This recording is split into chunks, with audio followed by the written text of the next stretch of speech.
somewhere deep in the heart of downtown Cartersville. Hello? Have you checked the children? Yeah, she's right here. Got her head right on my lap. Wait, what do you mean? Our little girl, what a good little puppy you are. Yes, you are a good dog, yeah. No, not that one. The other ones. Have you checked the children? You know, upstairs. You must have the wrong number. Our kids have been gone for a while now. Oh, never mind. Hello? Who's this? You called me. Who's this? That's not how this is played. Well, there are other numbers you can call for that, if you know what I mean. Don't you hang up on me. Hello? Don't go up there. It's a trap. Hello? I said, don't go up there. It's a trap. We actually aren't here right now. We're out on yet another honeymoon trip, so leave us a message at the sound of the tone. Huh? This used to work so much better. One last try. Welcome to WBHF, our Halloween Spooktacular. Presented by Southern Cove in downtown Cartersville. You're live with us on the air. Who is this? You gotta be kidding me. Get ready for the 9th annual Halloween Spooktacular live on Halloween night beginning at 9 p.m. and going until the witching hour at midnight. Listen on AM 1450 and 100.3 FM or stream online from WBHFradio.org, your smart speakers, or use the Radio Gardener tune-in apps. Hello? Hello? Are you there? Hello? Caller? Are you there? I don't hear Hello? anything. Hello? What, did they hang up? Why bother?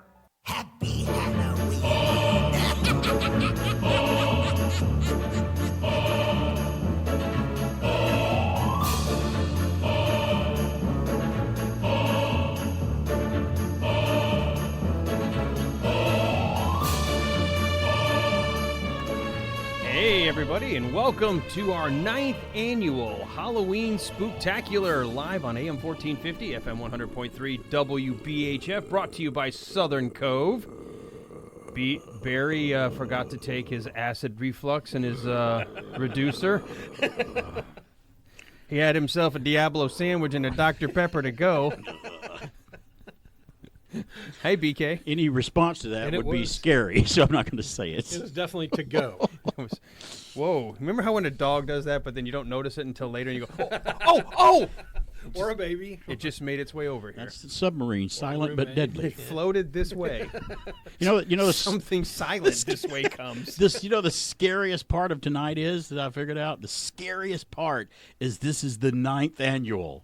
It is crazy. Both scary and awesome at the same time. Need to go ahead and introduce the try of the triumphant of us, Walt Murray. Thank you. It's good to be here. I have no Okay. idea what that means, but The try of the triumvirate. Roman numeral I. Yeah, that's right. He's got 3 eyes. Oh, he belongs here. Yeah. Perfect, yeah. I hide the third one. Well, welcome, guys, to our, as BK was lamenting, 9th 9. annual Halloween Spooktacular. Lamenting or celebrating? Well, the way he sounded, I think he's lamenting. Half lamenting, half celebrating. I can't believe it. Let's get this disclaimer out of the way for the one person who called us once upon a time. This is not your run-of-the-mill kind of show, okay? This is 3 guys who love Halloween. Yeah. And we want to be part of your Halloween evening. This is our trick-or-treat. So it's a lot like, I don't know, 3 guys sitting around talking. And we're going to have It's a kinda 4th. crazy. Exactly what it is. We're going to have a 4th joining us because I saw the name, but I'm going to say welcome to the 9th annual Halloween Spooktacular. Who's this? Howdy, BK. It's Sean and Thomas Murray. Hey, This it's is- Sean. Wow. Wait, this is Thomas, though. Yeah, but can you recognize the voice? It's Thomas is calling you on his phone. He's like an old guy now. It's Thomas the Train. I think it's both of them. Now his son, his voice is lower than his dad's voice No, is. Oh, wow. not quite. Hey, Not how yet. you doing? It happens. It happens. He needs to start smoking. That'll help. Great advice. Look, my kids are all out. Now I'm all for giving the bad advice. So what's going on, Sean and Thomas? How you guys doing? Oh, we're doing pretty good. We're listening to the show. We're just called up to say Happy Halloween. Happy Halloween, guys. So what do you got? Okay, let's go ahead and ask you one of the questions that we'll be diving into a little bit later. one of the things we're going to do, not right away, but we want to get you guys, since you called in, we're going to be talking about our worst possible Halloween candy. The candy that in February, when you're rooting around in your bag trying to see if there's anything good you left behind, what's at the bottom of the bag? Oh my gosh, what's your worst favorite? What's your worst, Thomas? Black licorice. Yeah, black licorice is kind of rough. Yeah, that's a good one. That's popular garbage. I can tell you that might show up in my list. Hint, hint. What I hate is anything healthy or a pencil. And I'd eat a pencil before black licorice. And not even a really full-length one. The That's little right. small ones you get when you go putt-putt golfing. You're like, what am I going to do with this? Yeah, you can get your fiber. Yeah. You know, when I was a kid, I don't know if this happened to you, Sean, because you're about the same age. There used to be the people who would give pennies. Like, I would get a handful of pennies. And, I get my bag, like, what am I going to do with pennies? Oh yeah, we Chuck would 'em at always your walk brother. around with those UCF little milk jugs that people would put pennies in, and we'd bring it to the school the next day. Oh, I guess you could do that. Yeah, the bowl, the rice bowls or whatever.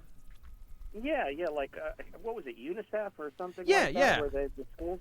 Yeah, the collecting pennies and nickels to help buy food for people that are starving. Oh, we just got all, like, serious. Like us.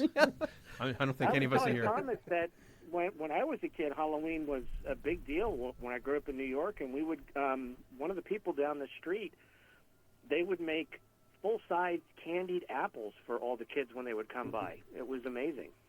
You know, and we'll talk a little bit about that as well. But guys, keep that in mind. Some of how Halloween's evolved. But Sean, I remember getting homemade cookies in like Saran wrap bags. Yes, I remember that. Oh yeah, like big baked goods. It was awesome. Yeah. And that doesn't really happen so much anymore. In fact, most parents would probably throw that away if you had something just homemade in the bag. The only type of thing that I can relate is I occasionally get quarters in little candy bags that rarely happen. Well, see, there you go. Inflation. I got pennies. He gets quarters. Yeah. Well, guys, thanks so much for checking in first thing, and keep on listening for as long as you want to stay up. We're going to be here till the witching hour. We definitely will. You guys have a great time tonight. All right, Thomas and Sean, thanks so much for calling in. All right, we'll talk to you guys All soon. right, Yes. bye-bye. Well, we know it'll be really crazy when people start Venmoing you a quarter. Oh, yeah. You got a little QR code. Sends you a little, here, Danny, here's $1.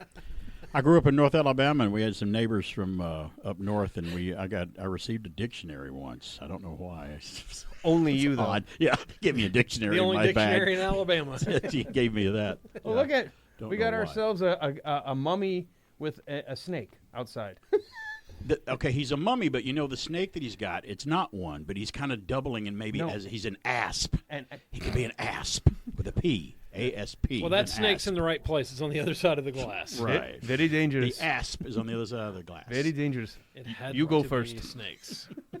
I like his snake. Ruby's cool. Yeah. So that's Traffic Trooper Chris out there wandering around. Hopefully, if anybody needs a bandage or a tourniquet, go see Chris. He's got it. Oh, he's got something. Oh, I'll go check. We'll Let have me go to- check. I got it. Okay, I you got do it. that? Okay, well, Well, let's go to you, BK, because Indiana Yeah. Sean called in and he talked about some of the things that he would do as a kid and things that have changed a little bit. Let's go ahead and just kind of roll into a little bit of our Halloween discussion with what's changed. Like when you were a kid, what are some of the things that you would get? I mentioned home baked goods. Did you used to get stuff like that? I did. I would get stuff like I don't know if you remember tea cookies, tea cake cookies. They Oh, were yeah, like like little little sugar small with, cookies like, with a little. They'd push powder. and they'd push the fork design on the top of them with their fork or something like that before they were done baking and soft. We got those, and we loved those because the neighbors would put those where we got them from. They would put them in a separate little paper bag, and then drop it in your trick or treat bag. And but I never got coins. Never when got I coins grew up. at No, all? we got the chocolate coins that were in the coins shape, that were pressed into gold coins for chocolate. So we got those. So, wow. But What about something? And trick or treat, the frequent trick or treaters have changed too. Used to be in the urban neighborhoods near around Atlanta and Marietta, and even here, we get a lot of trick or treaters. And my mom would not because she lived in rural Alabama. Well, now it's kind of just the opposite now. Now she gets tons of people coming by just out almost in the middle of nowhere, and we get Really? less. Yeah, I hardly get any in Kennesaw, We bought- so it's crazy. every year where the subdivision we're in, we've got kids and families who live in our subdivision, but we buy a small thing of candy and it's all still there because the tradition now is all the families find the densely packed big subdivisions, Yeah. bring the kids and let them go. I feel bad. I'm going to purposely never now move into a giant subdivision. Well, you and me both, yeah. Because you're going to end up that. not only taking care of the kids in your sub, but Yeah. apparently you're subsidizing all the other Yes. surrounding subdivisions. And I don't know, do the malls still do it? Because the malls were doing that for a long time. Are Oh, there I was in the malls mall anymore? the other day, and it's just an empty, cavernous, Yeah, are there frightening malls of place. Empty store spaces. Yeah. They are. It's terrible. Yeah. So yeah. So there's some things that have changed. that What I about think. school parades? One of the things I loved growing up, and I know a lot of schools have become hesitant for some reason, but all through elementary school, you could wear your costume on the Friday before Halloween, and there was a parade. We would walk through all the classes, and then in your class, you would get like a little trick or treat from each of your grade level. So it's almost like a pre-trick or treat. We used to do that in elementary. We did that, and that usually that Friday night is when my school, mostly elementary, would have the Halloween carnival. Yes. Oh, They you would put do on, like a and I fair. would- Yeah. We'd do the fair, and it would Fall be festival. It would be incredible. I mean, I couldn't wait to go. My sister won a trampoline at one of our fall festivals. A whole big trampoline. That's Yeah. a heck of a prize. It was a trampoline I talked about on the Wilder ride that we jumped off Oh, the the one deck. that- and and then the trampoline, and I hit a tree. And you leaped into the tree. You're a Superman for about 5 seconds. Oh, not even that long. So, yeah, and You know the George of the Jungle? That was Walt. That was me. Watch out for that. Yeah, Walt of the neighborhood. And Walt. Well, you did have a reputation. yes, I did. So- Can I tell you my favorite story that you told on the Wilder ride? yes, I have no idea what About this the is. fire scary? trucks leaving. Oh, your my dad gosh, wondering yes. what was going on. So You never want to see fire trucks leaving your property when you're yeah, coming home from I'll work. kind of edit my mom's comments, but my brother and I and a third friend who will remain named, Tommy Boyle, were shooting fireworks off in our front yard, lit the yard on fire, and so it's spreading. We're trying to get it, and it's the middle of winter, so all the hoses are turned off. And my dad's out training for a triathlon. My mom pulls up, and there's smoke everywhere. Fire trucks are there. She followed the fire truck into the neighborhood. And she pulls up, and she gets out of the car, and the edited version is, I'm not even dealing with this. I'm leaving you two idiots for your dad. So my dad comes riding up the hill about 10 minutes later as the fire trucks are pulling away. And he's like, hey, He's what? thinking, where were they? Whose house were they? Oh, yeah, right. Walt and John. Wow. So he comes up, and he Surprise! chews us out for about 30 seconds, and he's like, oh, I was going to burn the yard next weekend anyway, so just stop. Stop. We're like, stop, wait. He's like, just stop. Great. So, yeah, so it was fun. It was, You laugh about it now, yeah, of course. Right. yeah, laugh and cry. Wow. But no, it was, it was one of those great moments of Wow. being a child at our house. Let me go ahead and do this. By the way, we do want to do a shout out to Southern Cove because tonight was made possible because of their generosity being the sole sponsor of the 9th annual Halloween Spooktacular. I'm going to give Jason a quick text, see if he wants to join in. But Jason and Buddy over at Southern Cove, thank you so much for being now the recurring sponsor of in this case, the 9th annual Halloween Spooktacular.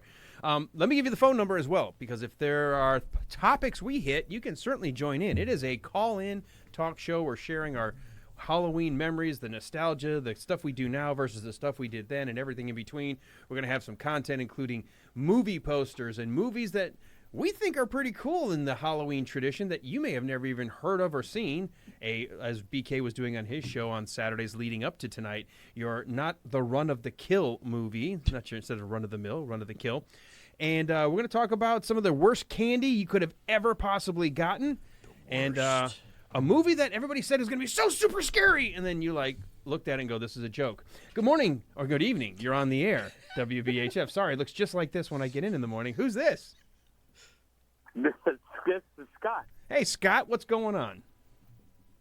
Another glorious day. I wanted to talk about what my scariest poster was.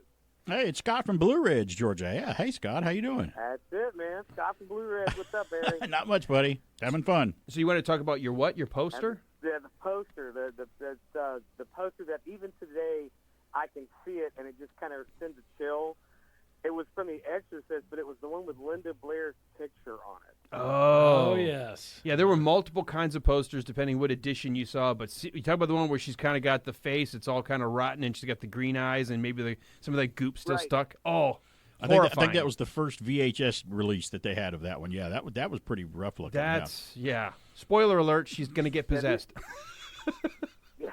Did the original was one like with the street lamp and like the priest walking toward the house. Right. But that one was just with her picture on it was just. Yeah, we may talk about that one overwhelmingly later. scary to me. Yeah. Yeah. If you've been listening to us for a long time doing these, we always every now and then we talk about the movie that scared us the most. The Exorcist is still in my probably the top of all the movies, but certainly will always be in the top 3. Scott, did you ever see Did you ever see the comedy sequel with Leslie Nielsen with her called Repossessed? Yes. It was so bad it was scary, but it was had some funny moments with her though. Yeah, it was pretty goofy. You guys all happening tonight? Well, we're just getting it underway. Actually, we're going to be doing this until midnight, enjoying some Halloween discussion. Scott, do you have a candy that you hate? Do you have a candy that you've never liked and you got at Halloween that you just couldn't stand to eat? And I know you didn't really have any little sister or brother at home that you could give it to. I know that, but do you have one in mind? Yeah, you know the little marshmallows that look like peanuts? Yeah, circus nuts. Oh, yeah, we're very familiar with those. Very much so, yeah. Wow, okay, that's a good one. You know what? You might be on a national list with that one. Yeah. Yeah, I think I'm probably, yeah. But anyway, yeah, I couldn't stand those. I'm not a big fan of course, nobody seems to like the corn nuts, the little corn, not candy corn, but the corn nuts themselves. They're little crunchy things. I don't like those either. Oh, yeah, I know the one you're talking about, yeah. Yeah. I guess the teeth breakers. I have to figure out what those are. Yeah, the teeth breaker. Anything yeah, you like crunch on. They were not great. No. Yeah. Then you're like, did I break a tooth on that? Yeah. I've got dentures now because of those. Yeah, you're right. Well, Scott, are you streaming it from where you are, being in Blue Ridge, Georgia? I am streaming it, yes. Excellent. Well, kick back, relax, enjoy, and if something that we're talking about over the next couple hours makes you feel like dialing back up, feel free to join back in. Will do. You guys have a great evening. All right. Happy Halloween. Thanks. All right. I don't know if you have an IP phone, because it felt like there was just a hair delay. Yeah, felt that way. So, all right. Well, we were talking about some of our memories about going through elementary school. Walt, what about you? Did you, besides burning down the yard, which you would have been the scariest kid I would have known, but beyond that, what about your, do you remember your elementary traditions? Was there anything like that? Did you do school parades, or did you do fall festivals, or both? Yeah, and we always had the dress-up day on Halloween. You could always wear your costume. And, of course, everybody had those plastic masks that you couldn't breathe through with the rubber band that broke on them. The Ben Cooper masks. Yes, costumes. they were great. Yep. And I actually saw a meme. Y'all probably have seen this, too, the other day. It's a classroom full of kids with all those different masks on. And the comment was, the 1970s, when a room full of serial killers in training sat waiting to hear from their teacher. Just living in the moment there. Just living That's in all the they were moment. doing, yeah. Yep. And that was probably my biggest memory. Just everybody in the school dressing up like that, and then you always have that one kid who forgot, or he shows up in a t-shirt, and he's just like, "Oh man, I dress like me on a normal day." Who are you? I'm an elementary kid. I'm a loser. A loser. He came dressed as a loser. Yeah. Now that's some funny stuff. Yeah, so that's probably my biggest memory. And some of the stuff that, as we got older, kids got more and more creative, or their parents got more and more creative. And were your teachers ever involved in elementary and this stuff? Because we got to dunk ours in one of those dunking things once. Yeah. We actually let the students do it. Because they wanted to let us get back at them for doing whatever to us all year. And we're like, yeah, come and dunk your science teacher in the thing, throw the thing, and it was great. Yeah, I love that. We dunked the assistant principal. Perfect. That poor guy probably dunked 47 times that day. That's awesome. So.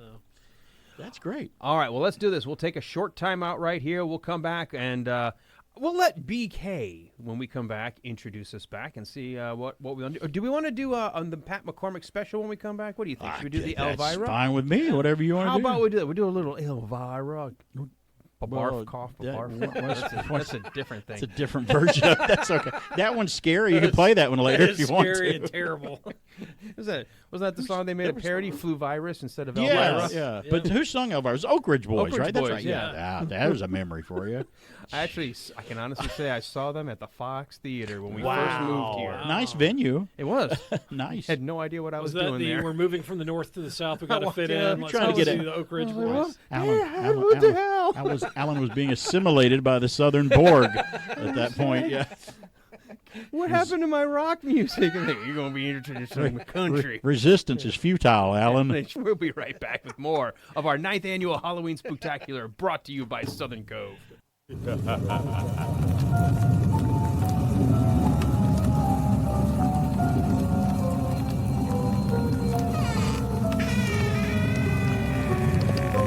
Greetings, fellow classic TV fans.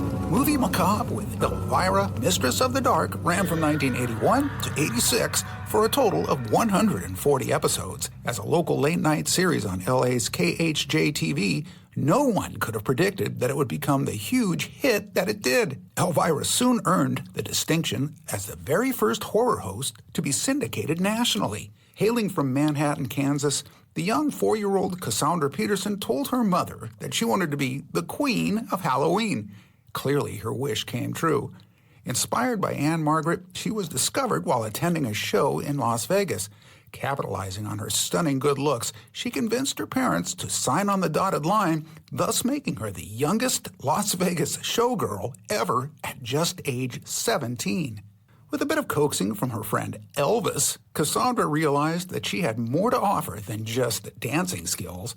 By 1979, she was in Los Angeles developing her comedic acting abilities as a member of the prominent improv group, The Groundlings. Once she landed the horror hostess gig in 1981, Cassandra combined her genuine love of the genre, her comedic grooming, and a heavy dose of sensuality to create the iconic character. The show was an instant hit, and within weeks, she found herself on The Tonight Show, sitting next to her fellow guest, Vincent Price. According to Peterson, from there, Elvira took off. With cameos on TV shows like Chips, as well as a national campaign for Coors Light, she would eventually end up on the big screen. In 1988, Peterson co-wrote and starred in her own feature film, Elvira, Mistress of the Dark, and later, 2001's Elvira's Haunted Hills. To this day, with over 1 million fans on Instagram alone, Elvira's extreme popularity keeps her in high demand for fan events and conventions around the globe. As Cassandra says, she hitched her wagon to a holiday. Thus, the immense legacy of Elvira, Mistress of the Dark, or should I say, the Queen of Halloween, lives on. For BK on the Air, this is Pat McCormick with your Retro TV trivia from the Golden Rage of TV. You can also find me on YouTube, Facebook, and Instagram at Golden Rage of TV. Also, check out my new Retro TV Trivia podcast, available on Anchor, Spotify, and Apple Podcasts platforms. Happy Halloween, everyone. And welcome back to the 9th annual Halloween Spooktacular here on AM 1450 and 100.3 FM WBHF. It's me, BK, on the air, along with Walt Murray and Alan Sanders are in here. Our 9th annual, I can't believe it's been 9 years, sponsored by the Southern Cove, 39 South Public Square, right here in Cartersville. If you've never been to Southern Cove, check them out. They've got a lot of cool clothing over there, novelty gifts, some actual decals that I bought and put on some of my collector boxes that I had that I still have some comic books in. I haven't sold all of them. But I put some of them on some of the storage boxes and stuff. So, and a great bunch of folks over there. You can even get a beverage and a snack in the back if you want to. You can find me at their brand new bourbon bar. That's what I'm just about to get to that. You know, they got beer, wine, slushies, right. And bourbon. That's yes. right. It's become one of my favorite stops. It's a good place to hang out. Give us a call if you get a chance tonight. 770-386-1450. We'll take your call if you want to talk about what we're talking about, or bring up something new about Halloween or a memory and share it with us if you want. I want to tell you guys about a pumpkin that I saw that someone online, I don't know if it was a Facebook or Instagram, but they had 4 pumpkins on their doorstep, and each pumpkin, they were the scariest, most terrifying pumpkins I've ever seen. Each one of them had a carving from your car's alert system. Hold on. Had a check engine light on one. Hold on. Hold that thought, because we got someone who's joining us. Let's say good evening and welcome to the 9th annual Halloween Spooktacular. Who's this?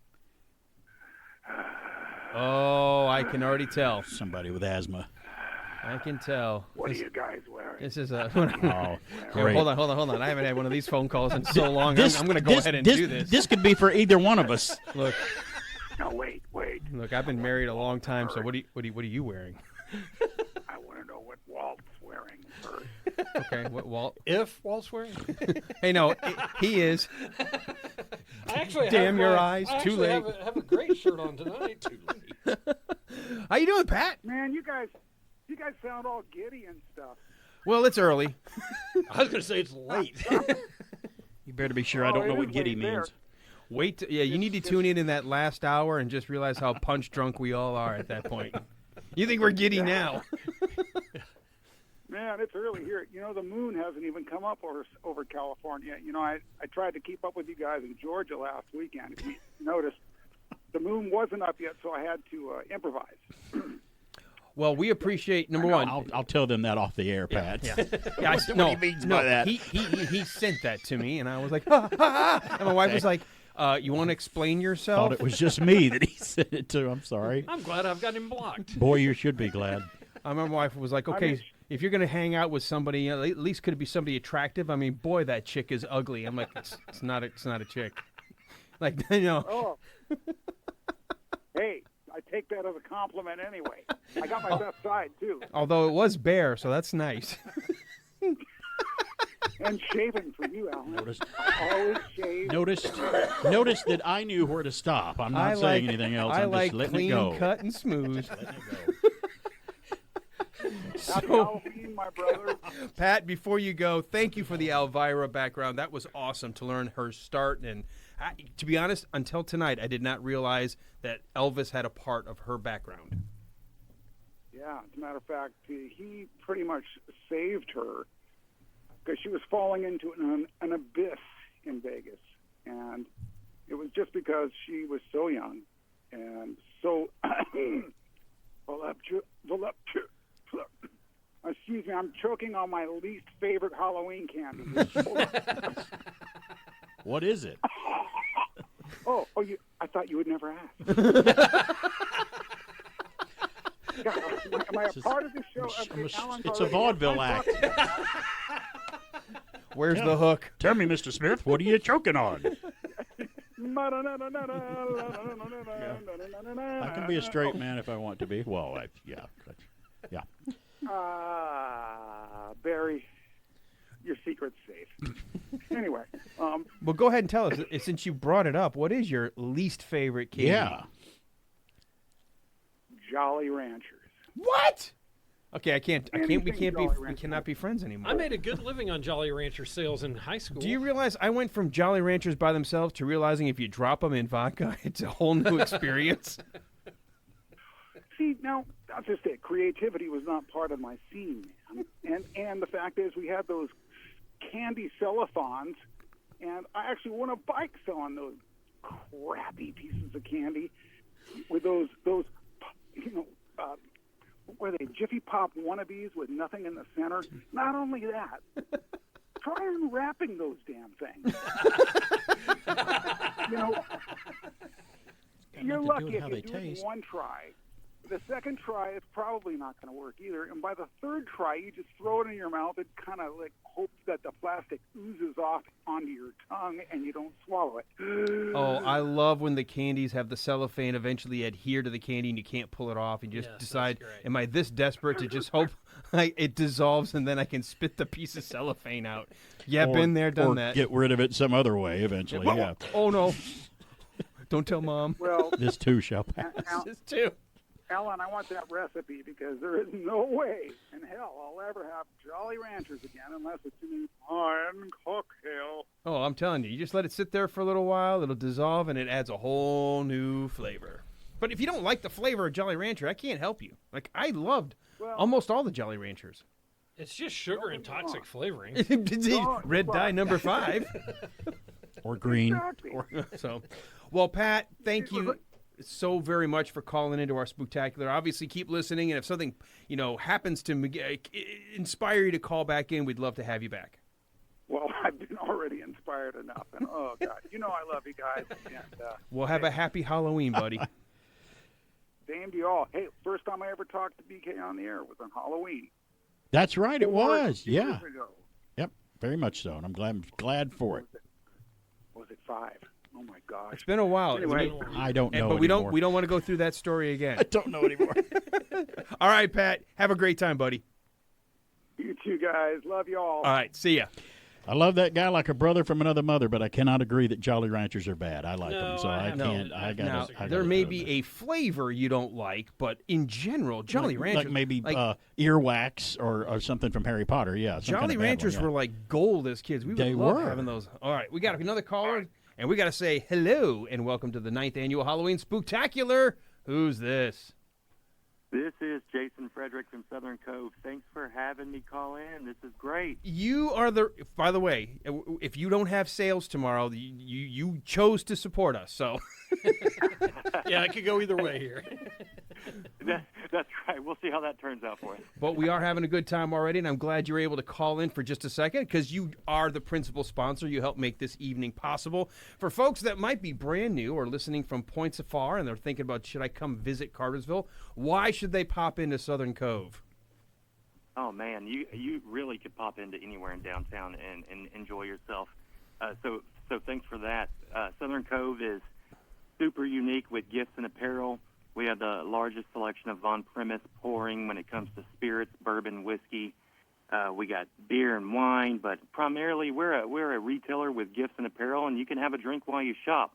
Father-son owned, local small business. We love our community. We love WBHF supporting you guys. You've always been great to every one of us. Fantastic. Jason, you're awesome. I love being in there. I know we love directing people over to your shop, and everybody that we bring into town that's visiting us, we always make sure to pop in. And if you're there, we try to introduce you. Yeah, well, I appreciate it. I love meeting new people, and I love everything you guys do for us.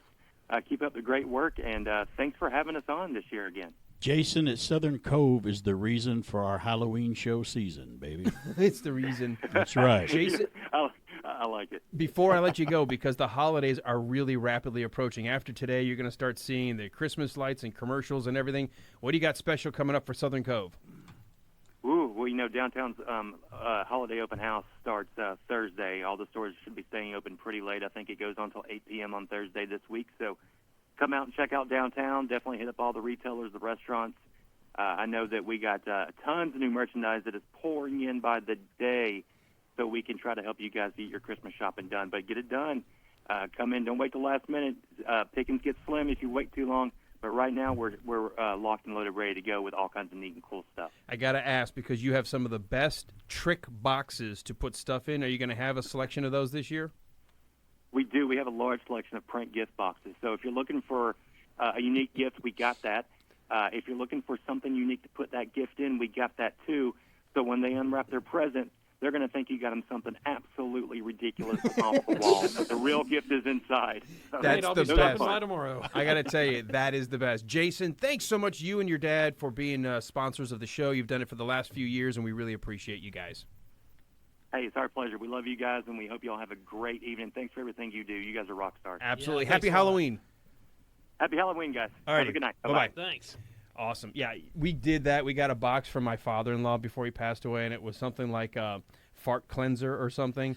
And it's the the whole box, and it's like inserts and filters and fragrances. And he's looking at the box. He's like, and you know how you do the polite thing? You're like, I might be able to use this. I'm like, oh, will you? Okay. Yes, I know what my dad's getting his present wrapped in this year. Great shop for stuff like that. Some novelties, some off-color things, some very humorous things, and then some really cool practical things. So we appreciate Jason calling into the show. So, BK, I'm turning it back over to you. You got interrupted by all the phone calls. That's good. That's a good thing to be interrupted by. It's not scary.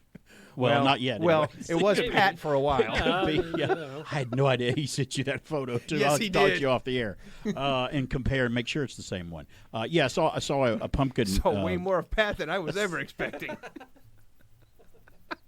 I got to unblock Pat. You should unblock so you can get don't stuff like think this. you should. I really don't think you should. You might regret it. Unless you want to be scared. I wanted to rub and make a wish.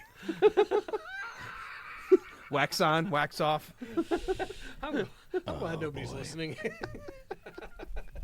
Never get away with this from 6 to 9 a.m. in the morning on a weekday. No, from 6 to 7 I can. Nobody important's usually listening then. But thanks, Pat, seriously, in the background. I know he's listening still. Everybody who's streaming right now, by the way, BK, you and I think are both going to do this like we did last year. We're going to export this. Yeah. And we'll make this available commercial-free via podcast to those who might have missed it, can't stay up till midnight. They want to replay it for friends or fall asleep too because they need something. Anybody insane that wants to listen to it a second time can listen to it. Sure, go ahead. We need to listen and see what we said. That's okay. I would. I can't stand the sound of my voice, though. I can't do it. All right. Well, you're not the only one. But No. Before have you been talking to Miss BK too? Do you That's realize great. how great he slipped that in? That's great. Like, you know, yeah. Wait, what? What did? It wouldn't be funny unless it were true. That's what makes it the most funny. I wasn't trying to be funny. What's the best thing about comedy is it has to have an air of truth to it. Need to have just a little nugget of truth. Oh gosh! All right, why don't we do this? Why don't we take our last? Yeah, because I'm never going to be able to talk hour. about the pumpkins. That's for sure. I'm never going to get back to that. When we come back, we're going to find out about the scariest pumpkins. They're not scary anymore. Just forget it. I got a couple of pumpkins I'm going to show Walt that I got. They weren't exactly orange, but they were pale. We'll do that when we come back. You're listening to the Halloween Spooktacular here, the annual on WBHF. The last one. The last one.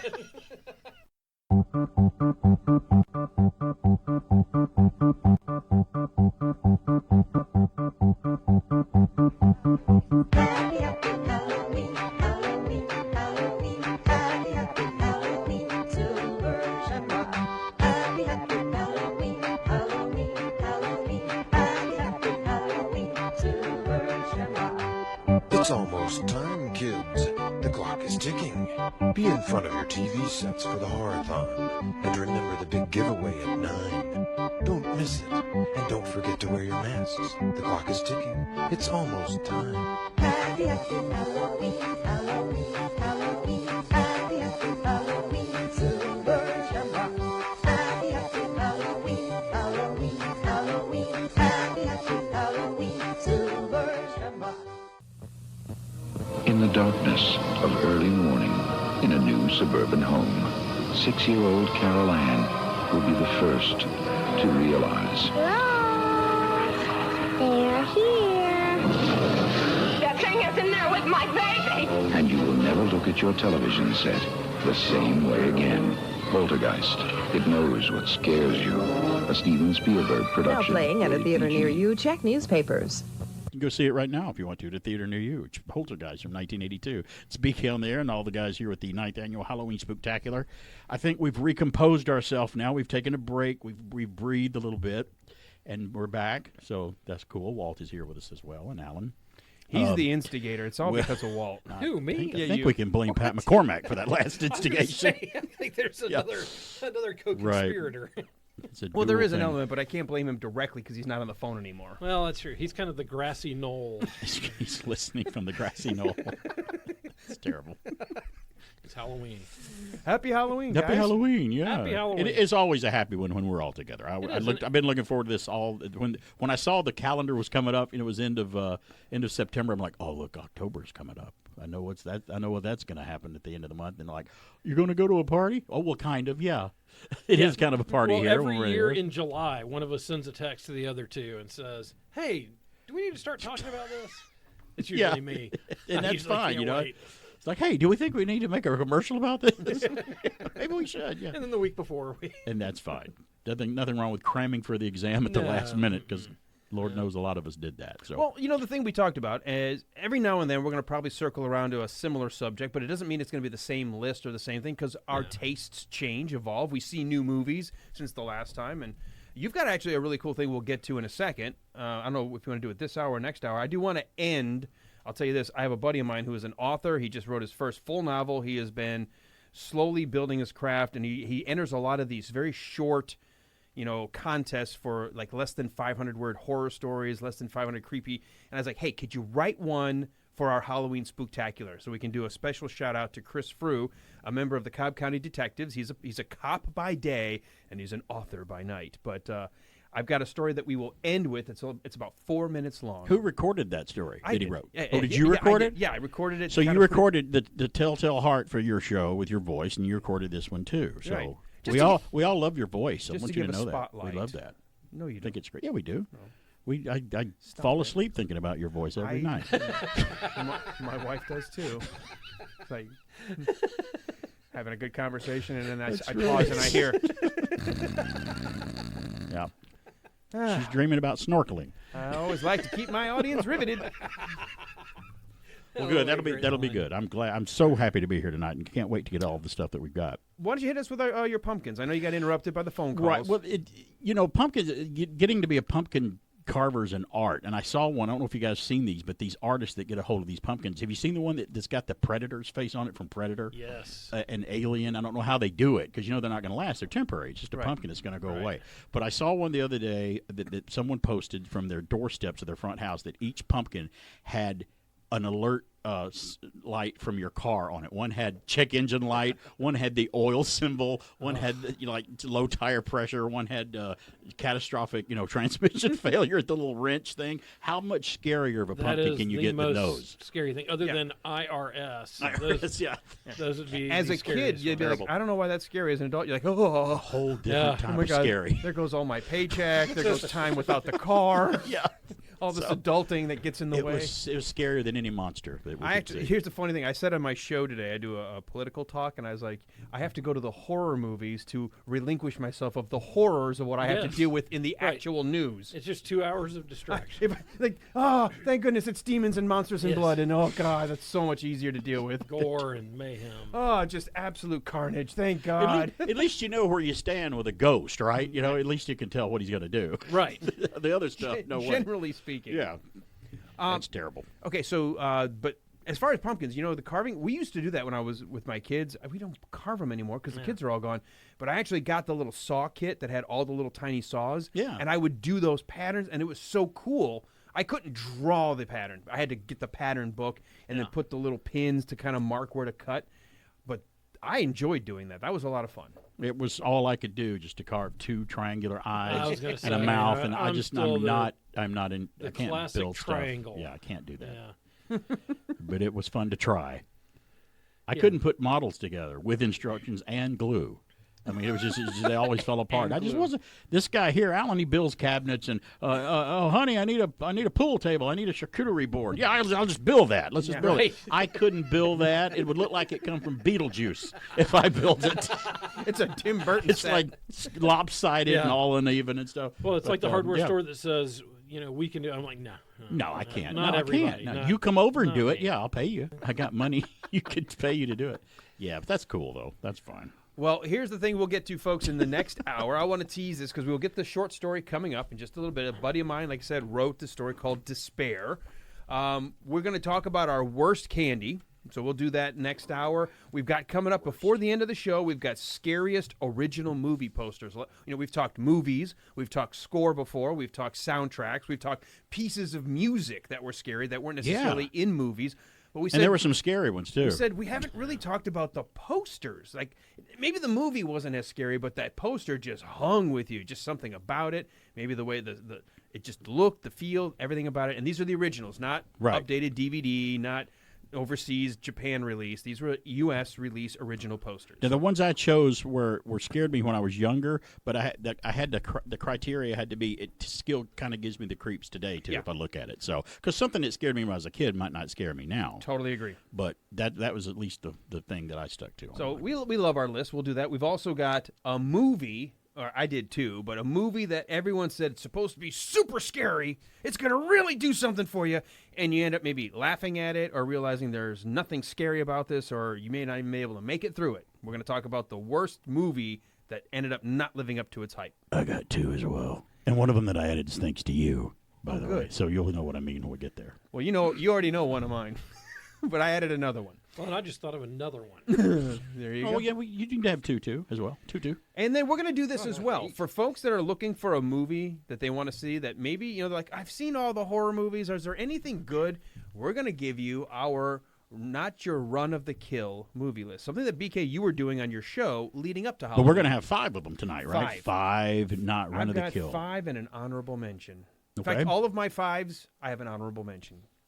in Okay. honor of you, BK. Okay. Because we know how hard it is for you to keep to a list of 5. And the movies, the only honorable mention I got tonight is of the posters. I didn't put an honorable mention on my movie list. I figured so you I bet I would. could think of one if I Oh, I was tried. going to say, you've got like 14. You may have an honorable mention that I would guess on yours, probably. Well, we'll do all that. And, of course, we'll take your phone calls, folks, 770-386-1450. If you want to share a Halloween memory, right now one of the things we're looking at from our audience is what's the worst, because we'll get to our list, but when you went trick-or-treating, what was at the bottom of your trick-or-treat bag still in February when you're like, do I eat it? It's like I'm getting desperate, we're still waiting for Valentine's Day to get the candy hearts. Can I last, or am I going to just throw this away? And I had a younger sister, so she wound up with mine every time. Hey, take this candy. I don't want Did she take it? Yeah, she took it. Now, whether she ate it or not, I don't know. But I just gave it to her, and she took it, so I don't know. See, I had 3 other brothers, and we all learned to have to hide our stash because we would steal each other's candy. Oh, I didn't think about that. Oh, he still left a 3 Musketeer. Well, that's coming with me. Yeah, I had a younger brother who, likes to burn down yards and stuff. And You're younger. that would always end up at the bottom of the bag as a weapon. So you just beat each other with what was left. At With the the bottom of leftover bag. candy? Yeah, all the stuff you didn't want. It's like a Tootsie Rolls would prison hurt. beating. If you threw some Tootsie Roll at somebody, that would hurt. They're pretty Oh, hard. yeah, it's brutal. I've still got the whelps. It's like a bar of soap in a sock. It's like, when did we turn it into a prison movie? Private Pile in Full Metal Jacket. Yeah, my dermatologist is always like, "What is that Tootsie Roll? This is backwards." All right, we're gonna. We've still got a couple of minutes before we can get to the story as we'll wrap up this first hour. But as far as the evening goes, one of the things we've talked about, and BK, I'll let you start this off. We all loved trick or treating, but our trick or treating has evolved to tonight. Yes, and they've all evolved since we were younger. I mean, we started out trick-or-treating. What did we move on to from that? We were a little older. I don't know how you guys do it, but this was the order I did it. I got older after I trick-or-treated, but I got older and went out with the younger kids. I got stuck with them. But I still got candy, though. I had younger brothers, too. So I had like, to- yeah, time do you take them? I'm like, I don't want to take them. Just know, and it was cousins for me. Just so you know, I'm with you, but I'm getting some of your candy. Right. So Well, I'm were taking a y'all little ever bit. part of the post trick or treating, like when you got to late middle school, early high school, of going out and rolling people's houses and stuff like that? No. Yeah, I did that once, but I found out later it was planned. So I wanted to roll our teacher's house when I was in 5th grade in elementary school, or 6th grade. And I'm like, okay, so I'm going to go roll my social studies class teacher his yard. Mom pulls us up. We get out of the car. I've told this before. We roll, a friend of mine and my sister and me, we roll this house front yard, just roll the heck out of it. It's great. Then we get back in my mom's car. She's waiting for us. And I'm like, Mom is taking me to do this. That's interesting. Mom is cooler than I thought she was. Then we left. Then I find out many years later, Mom, you know how parents will spring something on you later, and just totally ruins everything for you. Hey, when you rolled Mr. Kennon's house that time, we totally set that up. I agreed with him. We talked to him, and he just let you guys do it, and that was it. And I'm like, well, great. I thought we got away with something, but we did do it at least once. So that was a part of growing up. It really was. So yeah, then we moved into that. limitations is run, so I can admit to some of the stuff that we did, and it was not planned and not appreciated. Yeah. Well, I think the next evolution for me was then having my own kids. Like, besides doing the Right. adult costume parties, but we would then have to take my own kids, and now they're too old to do their own things, and so we Right. were kind of just sitting around at home, and BK all of a sudden 9 years ago goes, you guys want to do a show on Halloween? Yeah, and that's the thing I couldn't do. I mean, you guys had kids, and I didn't, so I didn't get to go through that phase. But then when I was a teenager and a young adult, it started going to parties, costume parties for adults and hanging out with friends and stuff. And then eventually that morphed into something else, and now it's morphed into this. This is our Halloween now, and I'm totally fine with it. I love it. We don't have to worry about buying a costume. We don't have to worry about giving out a lot of trick-or-treat candy or what. Well, we're in costumes, sort of. We're dressed up like radio Yeah. people. So Boy, Nerds. Is this sloppy. I don't know what the next phase is, but I hope it's as fun as this one is. So Well, I'm hoping this one goes to like let's just 39. let this last. Yeah, that would be nice. But I've loved every minute of it, and it's great. Oh, I look forward to this every year. Although my wife just hit me with a little bomb. She goes, if this ever actually falls on Halloween and we have the opportunity to go to a party, what are you going to do? I'm like, uh-oh. That sounded like it was laced with a very thin veiled threat. Why couldn't she take a cardboard cutout of you to the party and put her phone streaming us. Right. Like on the figure, Yes. and let it be playing and talking with you there. So wouldn't that work? I would think so. And then when they Okay, get tired I of me, think they could easily turn me off. That would be great. As opposed to when I'm live, they can't do Right, that. yes, they're stuck with you. Yeah, so I think that would work. Yeah. So we'll have to figure out what happens with that. But Well, right now, yeah. we're all here and we're having a good time. All right, so I told you about my buddy Chris Frew, F-R-E-W. You can look him up. He's got a book that he has now on Amazon. He's got a bunch of short story contests that he's won. He's definitely grown his scope of work. And I asked him if he would write something specifically for us that we could produce a short story. We've done the 2-sentence scary stories. We've done the 1-paragraph stories. But I'm like, you know what? We've never had somebody write an original story just for tonight, just for our Halloween Spooktacular. So he sent it to me. I had a chance to pre-record it, add some stuff to it, make it more of a radio drama piece. So we're going to close off this first hour. Stick around. We've got 2 more to go. We're going to midnight. But this is Despair, written by Officer Chris Frew of the Cobb County Police Department.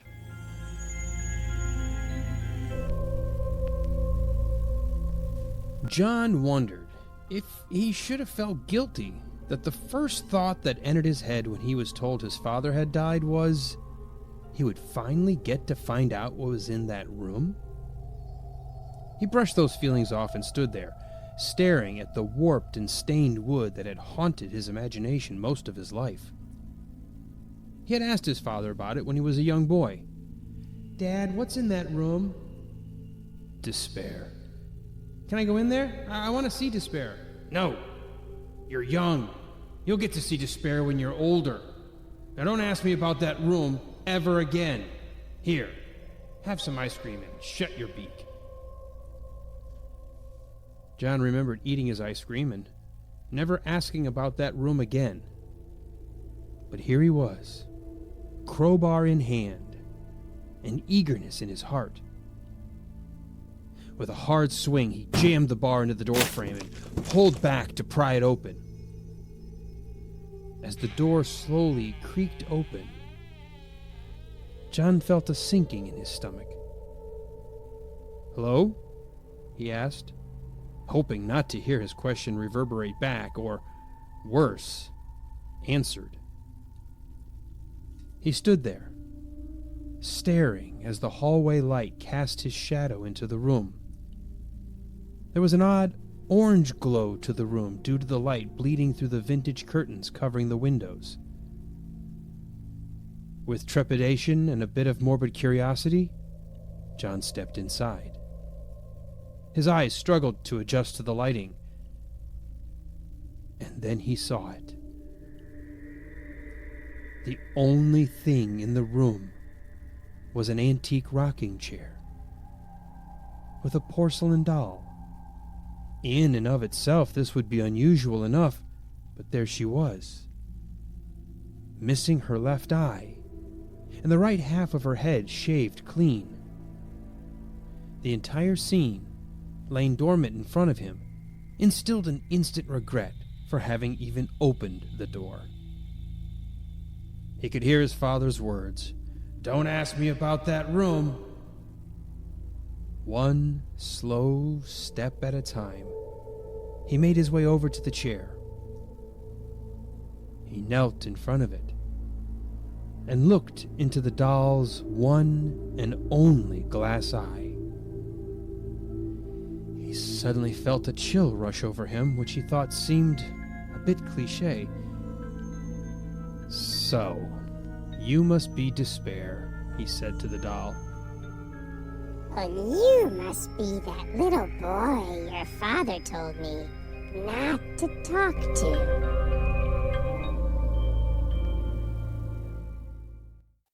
Stephen King, John Carpenter, 2 great masters of terror, have teamed up to take you for a ride. I knew a guy had a car like that once. He killed himself in it.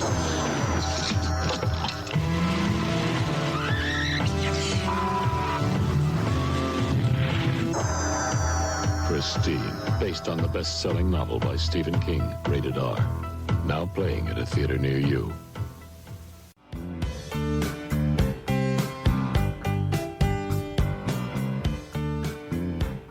Is it me? Am I introducing introducing the show twice. Wow, that's awesome. Hey, we're back. It's the Halloween Spooktacular, AM 1450 and 100.3 FM WBHF. It's the 9th annual Halloween Spooktacular. I'm in here with two spooky guys. You should see their faces. It's the scariest things I've ever seen next to those pumpkins I was talking about earlier. And we're here, and we're glad we're here. 770-386-1450 is our number if you want to call about anything we're talking about, especially anything we've already talked about, by the way. But now we're actually going to bring up, what were we going to go to next? We are going to go to our 5 worst candies that you would have gotten in your Halloween trick-or-treat bag. And that was an easy list to do, by the way. I didn't lament over that one. I did the other stuff. The hardest thing was ranking them because all of these would end up being at the very bottom. And then I had to decide, I got to that point, and we will talk about it maybe when we get through. Which ones did you eventually say, okay, I will find a way to eat it? Yeah. If I was starving to death after post-apocalyptic nuclear war, maybe. There is one, and my number one, I don't care if I'm on death's doorstep, and the angel of death goes, all you need to do is eat one of these, and I'll go away. Even then, I'd have to say, can you give me some time to think about it? Oh, that's pretty bad. I think I'd go ahead and eat it if I had that choice. I don't know. Well, let's be honest. If the angel of death shows up, he's going to eat more sugar. Right, that's pretty bad. That's the reason you're there already. Help me out here. I'm like, but it tastes like death anyway. Why? Wow. I mean, what's my choice? I can't wait to hear what that is. I get to walk along with or eat it. I mean, I got a feeling we might match on it. I'm interested now in seeing what it is. Yeah. All right. Well, you introduced. Who do you want to go first? And we'll go around the horn from 5 to 1. I can go first because we've actually already mentioned it. Somebody mentioned it earlier on the program tonight, so we'll just get it out of the way. Number 5 for me of the worst candy of all time, even at Halloween, those whatever they're made out of, circus peanuts. Circus peanuts. Number 5, and mine are in order of worst of even horribly worst. Worst to, like I said, too death. horrible. So yeah, circus peanut. My mom, and it's hard for me to say that. My mom loves them, and sometimes when I go see my mom, I'll take her a pack of them. I'm like, well, Mom, you can have every one of them in the world because I'm never going to eat them, so now, I don't care. I haven't had them recently, but when I was a kid, I didn't mind them. But they're not my go-to. Like if you said a circus peanut or a Snickers, I mean the circus peanut's going to be left behind. Let's put it this way: when we're kids, we don't care. We eat dirt when we're kids, so we don't know what the heck we're doing. So yeah. Well, have you read about these things? I just happened to look at the Wikipedia write-up today on them because I was like, I have not even thought about these things in a long time. Do you know what the original flavor was? No. Banana. It is the worst tasting banana piece of garbage I've ever. Well, anything ever had. artificial banana doesn't taste anything like banana. Did it happen to list their ingredients on it when you looked it up? Yes, it does. I want to know what's in Hang the on a second. I've got it. I've actually got it on my phone. Don't want to know. Let me Maybe I get don't rid wanna. of the Warren Zevon. Well, that's number 5, circus peanuts. I just assumed that there was a stale marshmallow. I think like when the marshmallows went bad on the shelf, someone goes, "If we'd had some dye and shape it like a peanut." So here's the Wikipedia write-up. Circus peanuts are American peanut-shaped marshmallow candy. They date to the 19th century when they were one of a large variety of unwrapped penny candy. Blah blah blah blah blah. Circus peanuts is orange colored and flavored with an artificial banana flavor. They're typically made from sugar, corn syrup, gelatin, pectin, soy protein, food coloring, and artificial flavor. Okay. Just what every growing kid needs. Maybe that explains it. Yes. It's just garbage. And it was on my list, too. Okay. Well, is that listed at the end? Just garbage? Yeah, just garbage. All right, so what's your number 5, Walt? That's circus peanuts. Circus number 5. That's number Good. 5. That's great. See ya. All right. So my number 5. Circus peanuts? No. Oh, okay. No, but whoever came up with the idea of bundling up old, stale peanut butter taffy, Mary Jane. I can't stand. I'm like, I love peanut butter. I love taffy. Something about Mary Jane says, okay, but you're not supposed to put the peanut butter on the ground, pick up all the grit and dirt from the sawmill factory, and then package it in a wrapper.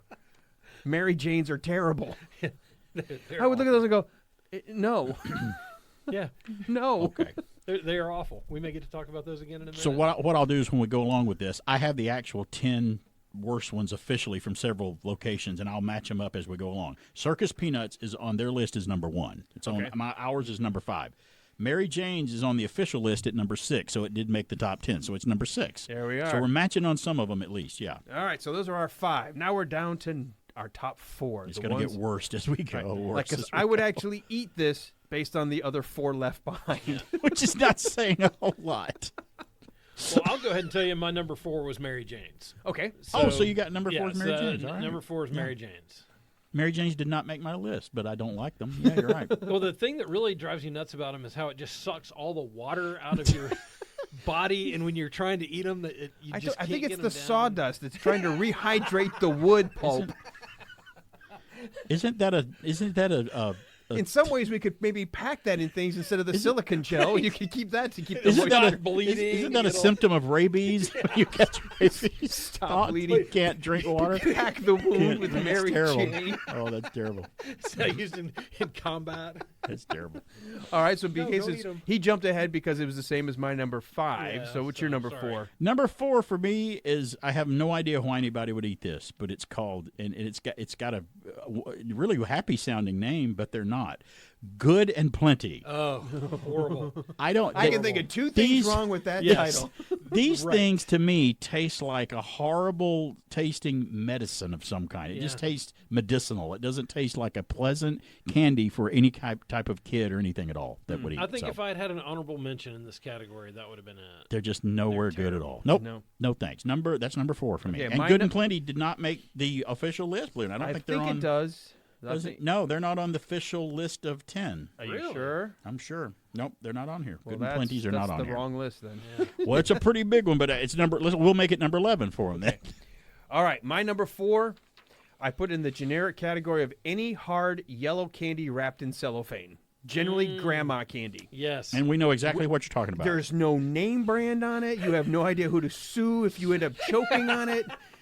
And it's what Sean was saying earlier. If you leave it in too long in the wrapper, when you start to peel it off, is sticking to the candy, and you got pieces of cellophane and the candy, and you're like, do I eat it and not swallow? Oh. And it's always in that bowl with the lid on it. Yeah. And then when you take it off and you try to pull a piece of candy out, they all come out. Or at the once. bottom of my grandmother's purse. Hold on, I think I have a candy for you. Here you It's go. been in there since 1860. Yeah. So anything that I agree looks with like they're that, not on my that's- list, but I agree they're bad. They're really bad. All right. So BK, where do you number 3? Oh, number 3. Well, I know that you and I talked about this one. Any type of wax bottle with fluid in it. I don't care if it's Coca-Cola, Kool-Aid, colored fluid, whatever fluid. I know that sounds horrible, but if it's in a wax bottle, I don't. It's a waste of time, by the way. I'm going to let you see what my number 3 is. Okay, is it wax bottles It is with wax fluid? bottles of. When I first tried that, I never wanted them again. It only took once, and I'm like, even as a kid, I'm like, that's useless. I don't want that. And like, hey, you can chew and eat the wax. Why would I? Right. I don't even want to do that. And you know, Let me see. Bazooka bubble gum. Yeah. Wax. Well, That's a hard one. Give me a Choice. minute. And there was that gum that had the Choice. liquid in it, like the sugar liquid, and that was fine. But biting into this, it was. It's wax. It's was just horrible. wax. It's a candle. I think they made it because it's not toxic enough to kill a kid, but it's just wax. So in case they swallowed it, it's going to be all right. Yeah, I think if my parents had said this is what beer tastes like, I never would have drunk a drop. Is that all it would have took? That's all it would have That's what taken. it would have taken. Save you years of No, anguish. no. In college, you would probably have still done it. Yeah, probably. Yeah. So, yeah, All right, wax well, bottles with fluid, no way. My number 3. Oh, we got a phone call. Let's Maybe go ahead. somebody's got some Let's bad go ahead and flu. let's interrupt for a phone call. Good evening. You're on the air for the 9th annual Halloween Spooktacular, and who's this? Praise Sobek. It is the mummy that. Hey, visit you. hey, mummy. How are you? I missed my mummy. Hey, I'm doing okay. Yeah. I was going to say I tried those wax bottle candies before, and I actually had an allergic reaction. I have no idea what wow. it was, but my throat nearly clogged up. I mean, no. I was like, okay, I'm not going to have this. So much for what you were saying about being non-toxic. I'll only try this one more Sorry. time. Sorry. Wow, Chris, the that's last time. amazing. But how was the taste? But overall, did you enjoy It it? tasted good. So, Mrs. Lincoln, how was the theater? So, Mrs. Lincoln. But it was like the sweet taste of death. That's terrible. I'm sorry, Chris. I'm so sorry. So that would have made your list of the worst possible trick-or-treat candy then, huh? Yeah, the fact For that he me, almost yeah. died, that might qualify, Alan. That Thank might you. be, might be his number 1. He's not wrong. I'm probably gonna have one that's gonna be an unpopular opinion, and don't kill me, even though I'm already dead. But I'm already dead. He's a mummy. I'm not really a fan of Twizzlers. I can see that. Yeah. Neither am I. They're That- kind they of fall in bland to me, gummy so I'm just like, territory. But they didn't make my bottom 5. There's 5 other candies worse than Twizzlers for Yes. me. But No, I won't say it's like the worst thing ever. I'll eat it, but I won't enjoy it. You don't Yeah. wanna- Twizzlers is kind of good movie theater. I'm going to food. eat it under protest. Right. Let's put it this way, Chris. You take a Twizzler over a wax bottle of liquid, right? Absolutely. Okay, It good. causes your All throat right. to close. Let me think. Life, death. Yeah. Emergency tracheotomy or Twizzlers? Has anybody got a pen? Right. A hard straw or something? I'm going to need to do something Right, quick. right. That's awesome. Chris, thanks so much for calling in, buddy. Hey, no worries. All right, talk to you soon. Bye-bye. All right, All right, so that was good. Yeah, that was great. All right, so we're at number 3. My number 3, Nico wafers. Anything that comes in wax paper and you can draw on the sidewalk equally and put in your mouth and it tastes like dust. It tastes like there's no what is a Nico wafer? Chalk. Yeah, It's chalk, yeah. It's chalk that's a been chalk molded and pounded into a wafer. to make you want to eat it. Yeah, yeah. I think they're made by the same people who make communion wafers, and they were just trying to expand the market a little. It's a little thicker, and we added some sugar. And there was a No. shortage of them. Remember last Yeah. year before last, and then people Didn't were they go pounding out of down, business and someone bought them out? They came back and yeah. brought them back for Why? some And that's scarier. reason. Yeah. Like it's like that line from Jurassic Park. Oh, no, this is not about deforestation. They had their time, right? They're gone now. They had their chance. And we don't bring them we back. mean no disrespect. God bless you if you like them. That's fine, but you're wrong. Nico wafers Sorry. are just terrible. All right, we're at our top 2. BK, you're number 2. We can move on. My number 2 is Nico wafers. So there we go. My I number told 2 you. is Nico wafers. We're going to be close on a lot of these. Yeah, that's awesome. Yeah, there we Well, go. then we can go very quickly past my number 2 because my Nico number wafers 2 is definitely number 2. My number 2 are wax anything. Lips, Oh. teeth, bottles, I don't care. yeah. Wax anything. What the hell? Yeah. What's the point? I'm like, I mean, yeah, it's crazy. That should really be their advertising line. okay, you know how you said kids will try anything? I actually tried one, and that's all I needed to try was one. Yeah, I'm like, that- I will. yeah. There Me is too, nothing that you could convince me that that's worth trying, Yeah. ever. Terrible. So Yeah, I drank Clorox bleach at a washing machine when I was a kid once. Mm-hmm. I actually just turned it up and drunk it, and I tried it once, and that's all it took. You Doctor learned- said, "Don't worry, he wouldn't take a second sip. It's okay. He didn't learned. drink enough." So yeah, all right, Wow. ladies and gentlemen, we are no. here. And by the way, if you want to Drum call, roll. just like Chris and join, but we're at our top final, the one that's at the very bottom of the bag. oh no, are we going to match on this one? I don't know. Maybe. No, Okay. no, because my number 1 was I think one of yours number 4 or 5. So Oh, okay. mine's death. I'm just telling you, that's how I think of it. So go ahead. So, okay, you're not going to tell yours first? Okay. Not yet, no, because you're supposed to go first. My number 1, and like you said, anything wax. That's not my number 1, but like you said that, I'm going to Mm-hmm. say that about this. Anything licorice, especially the black licorice. I, like you, Well, then we might be know, matching. that I just cannot stand it. Black licorice, I tried it once, and to me it tasted like cough syrup or something. I just couldn't stand it. As a kid, The original I Vicks couldn't formula yeah, or 44D. Creamulsion or whatever. Yeah, whatever we The took. original for cough. green Candy death form. flavor. Castor oil or whatever it was, but it was terrible, and people like it. I run into people going, "Oh, I don't think I like black licorice." I'm like, "Really? Okay." There's somebody for everybody, I guess. It just doesn't work for me. Black licorice is hideous. All right. It's the only Walt. word I can think of. Yeah, so mine, this stuff is horrible. The peanut butter kisses is what these things are called. They were in that Yep. black and orange paper, and like wrapped. Not Hershey's and Kisses. Waxy. No. No.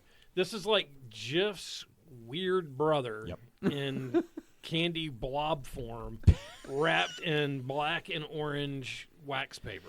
And it's awful. It falls number 4 on the official list. It's the Does it low-key really? candy with the plain orange and black wrapper, and even though they sound fancy, there are no Reese's or Hershey's. No. baby. Right. That's for sure. That's They, what it says they about really it. like the aftertaste is like licking a dumpster. And It's the really paper not will good. stick to those, too. Yeah, yeah. And number 8, Oh, and they melt. I mean, they're awful. the official list has black licorice on their number 8 on their list, so it's on their list, too, but number 8. So, yeah. my number 1, because really it's black licorice tricking you with a candy shell, good and plenty. Because that's Oh, what yeah, good there and you go. plenty Yeah, is. that's right. That's Only all in they little are. tiny dot It things. tricks yeah. you. It looks like a Tic Tac. It It looks is, like it's it going to is. be sweet. And you It go, is. oh, and then death. has taken over your mouth and slowly sucks your soul out. I mean, you become like the Dementors don't even show up. They're like, it's so bad. I wish there weren't plenty of them because they're not good. They're not that's good? That's what you think of. Yeah. It's the worst candy ever invented. I agree with everybody's list. I do. I don't like anything that we listed, and you guys too. Oh, we got a caller. So we're going to go to the phone, 770-386-1450. Welcome to our Halloween Spooktacular. Who's this? Hey, it's Mike Clark. Mike, how are you, Mike. buddy? Commander Clark. Yep. So- Here, listen to the show. It's been going great. Well, we just got done going through our worst possible candies. Do you have one that's in your list of I will never touch this if I can't help it? Yes, I do. And I think I never knew what this was called, but I hate it. I think it's one of those Mary Jane things. But it looks like taffy. It's peanut butter flavored, and when you put it in your mouth, it's hard as a rock. And every time I get those, I would just throw them away. Even my brothers didn't want them. Were they wrapped in like orange or black paper too, kind of like the kisses that Walt was talking about? That's what I think I know exactly what you're talking about. And peanut butter kisses. I would open those, and it would be it's horrifying. Now I did think of another one. Well, you guys were talking with your other number. This one is also terrible, and I don't know why the companies did it. The bubble gum you used to get with trading cards. Oh, yeah, and it would be hard as a So rock. dry, it would crumble in your mouth. But at least with those, if you got the cards in your Halloween bag, you'd love the cards. Right. At least, yeah. So that's good. Yeah, Unless, the unless bubble they gum. were sports cards. Bubblegum was cardboard. Yeah, it was. Painted cardboard, painted pink. It was. so and, I mean, good. yeah, you go to bite it, and it would just crumble in your mouth. And Mike, you choke on it. Mike, didn't you hate it when it was stuck to one of the cards that you wanted and it ruined the back of the card? Sometimes that happened too because Yes. they didn't wrap the bubble gum inside. Yeah. Well, I thought that's why they put the powder around it. Didn't always work if it was a 10-year-old pack. Good. I like talcum powder around my gum. I was going to That's say, so I'm good. glad you didn't say sugar powder because No. I'm not sure that's what that was. He So- ain't wrong. Well, Commander Clark, we got to take a break, so thank you so much for listening. And obviously, if something comes up again, feel free to call back. Okay, cool. All right, take care. Okay. All right, so we've made it through. Now, did anybody have an honorable mention? Because I did have one honorable mention on mine, just one kind of generic category. But did you have an extra one? My honorable mention is to mention licorice again. Licorice again, okay. Twice, yeah. Because it's so bad, it It's so should be bad. mentioned twice. That's right. Did you have an honorable mention? Yeah, old gum out of gumball machines. Because remember how that would be? Did somebody give you that for Halloween once? That's terrible. Well, it looked like little chiclets or something. Oh, the little one kind. Yeah, and you chiclets. chew it. It would not It have was just flavor old. from the first bite. Oh, no. And the Yeah. candy shell would just kind of crumble. That probably should have been number one. Yeah. No. Good and Plenty is still number one. Yeah. I have the honorable mention for any technically off-brand gas station gummies. Where they have like the imitation Well, gummies. some gas station No, gummies. not those. Oh. Not your kind of Colorado Friend gummies.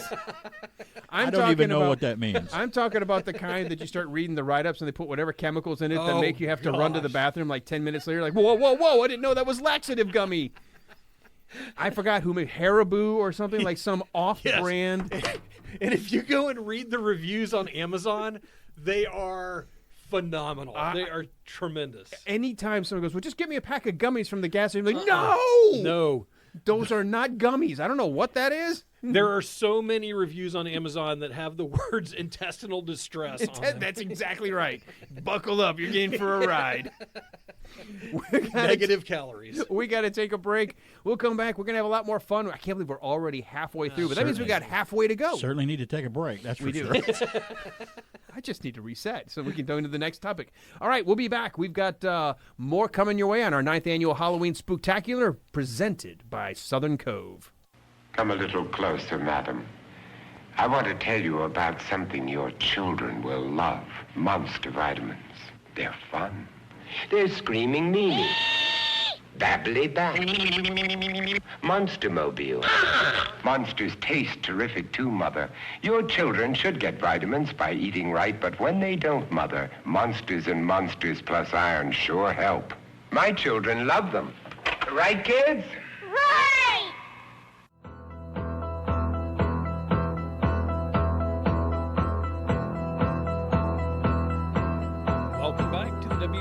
WBHF Halloween Spooktacular, the 9th annual Spooktacular, sponsored by the Southern Cove here in downtown Cartersville. And we talked to the guys from Southern Cove earlier. If you've never been, you've got to go. If you've been, you got to go back. It is a great group of guys that run that place. And we have a caller. It looks like Sean Murray may be calling back. Uh-oh. Hey, guys. How's it going? The show we've been listening to the show. It sounds like it's been a lot of fun. We've been having a blast, I can tell you that. I could tell. I think somebody else has been testing gummies over there. You guys are a mess. We don't know what you're talking about. I'd like to know, but not. This is just me. I did have a cup of coffee, though. Well, that's normal. Thomas and I were talking about Halloween just because of the show, so I was going over with him what Halloween was like when I was a kid. And one of the other things that I don't see a whole lot of anymore, and we used to do it all the time, was we would have multiple costumes because we would go out like immediately as soon as it started to get dark out and, you know, run the neighborhood. But then we would all either switch costumes or get dressed and go again just to get another set of candy. Yeah, and at that point, you knew which houses to go back to. You know, the ones that were giving away the full-size Snickers. Yeah, exactly. Anybody with a full-size Snicker bar, you were going back. But the other thing that Thomas and I were talking about, and he can talk about it here, was the differences with the schools.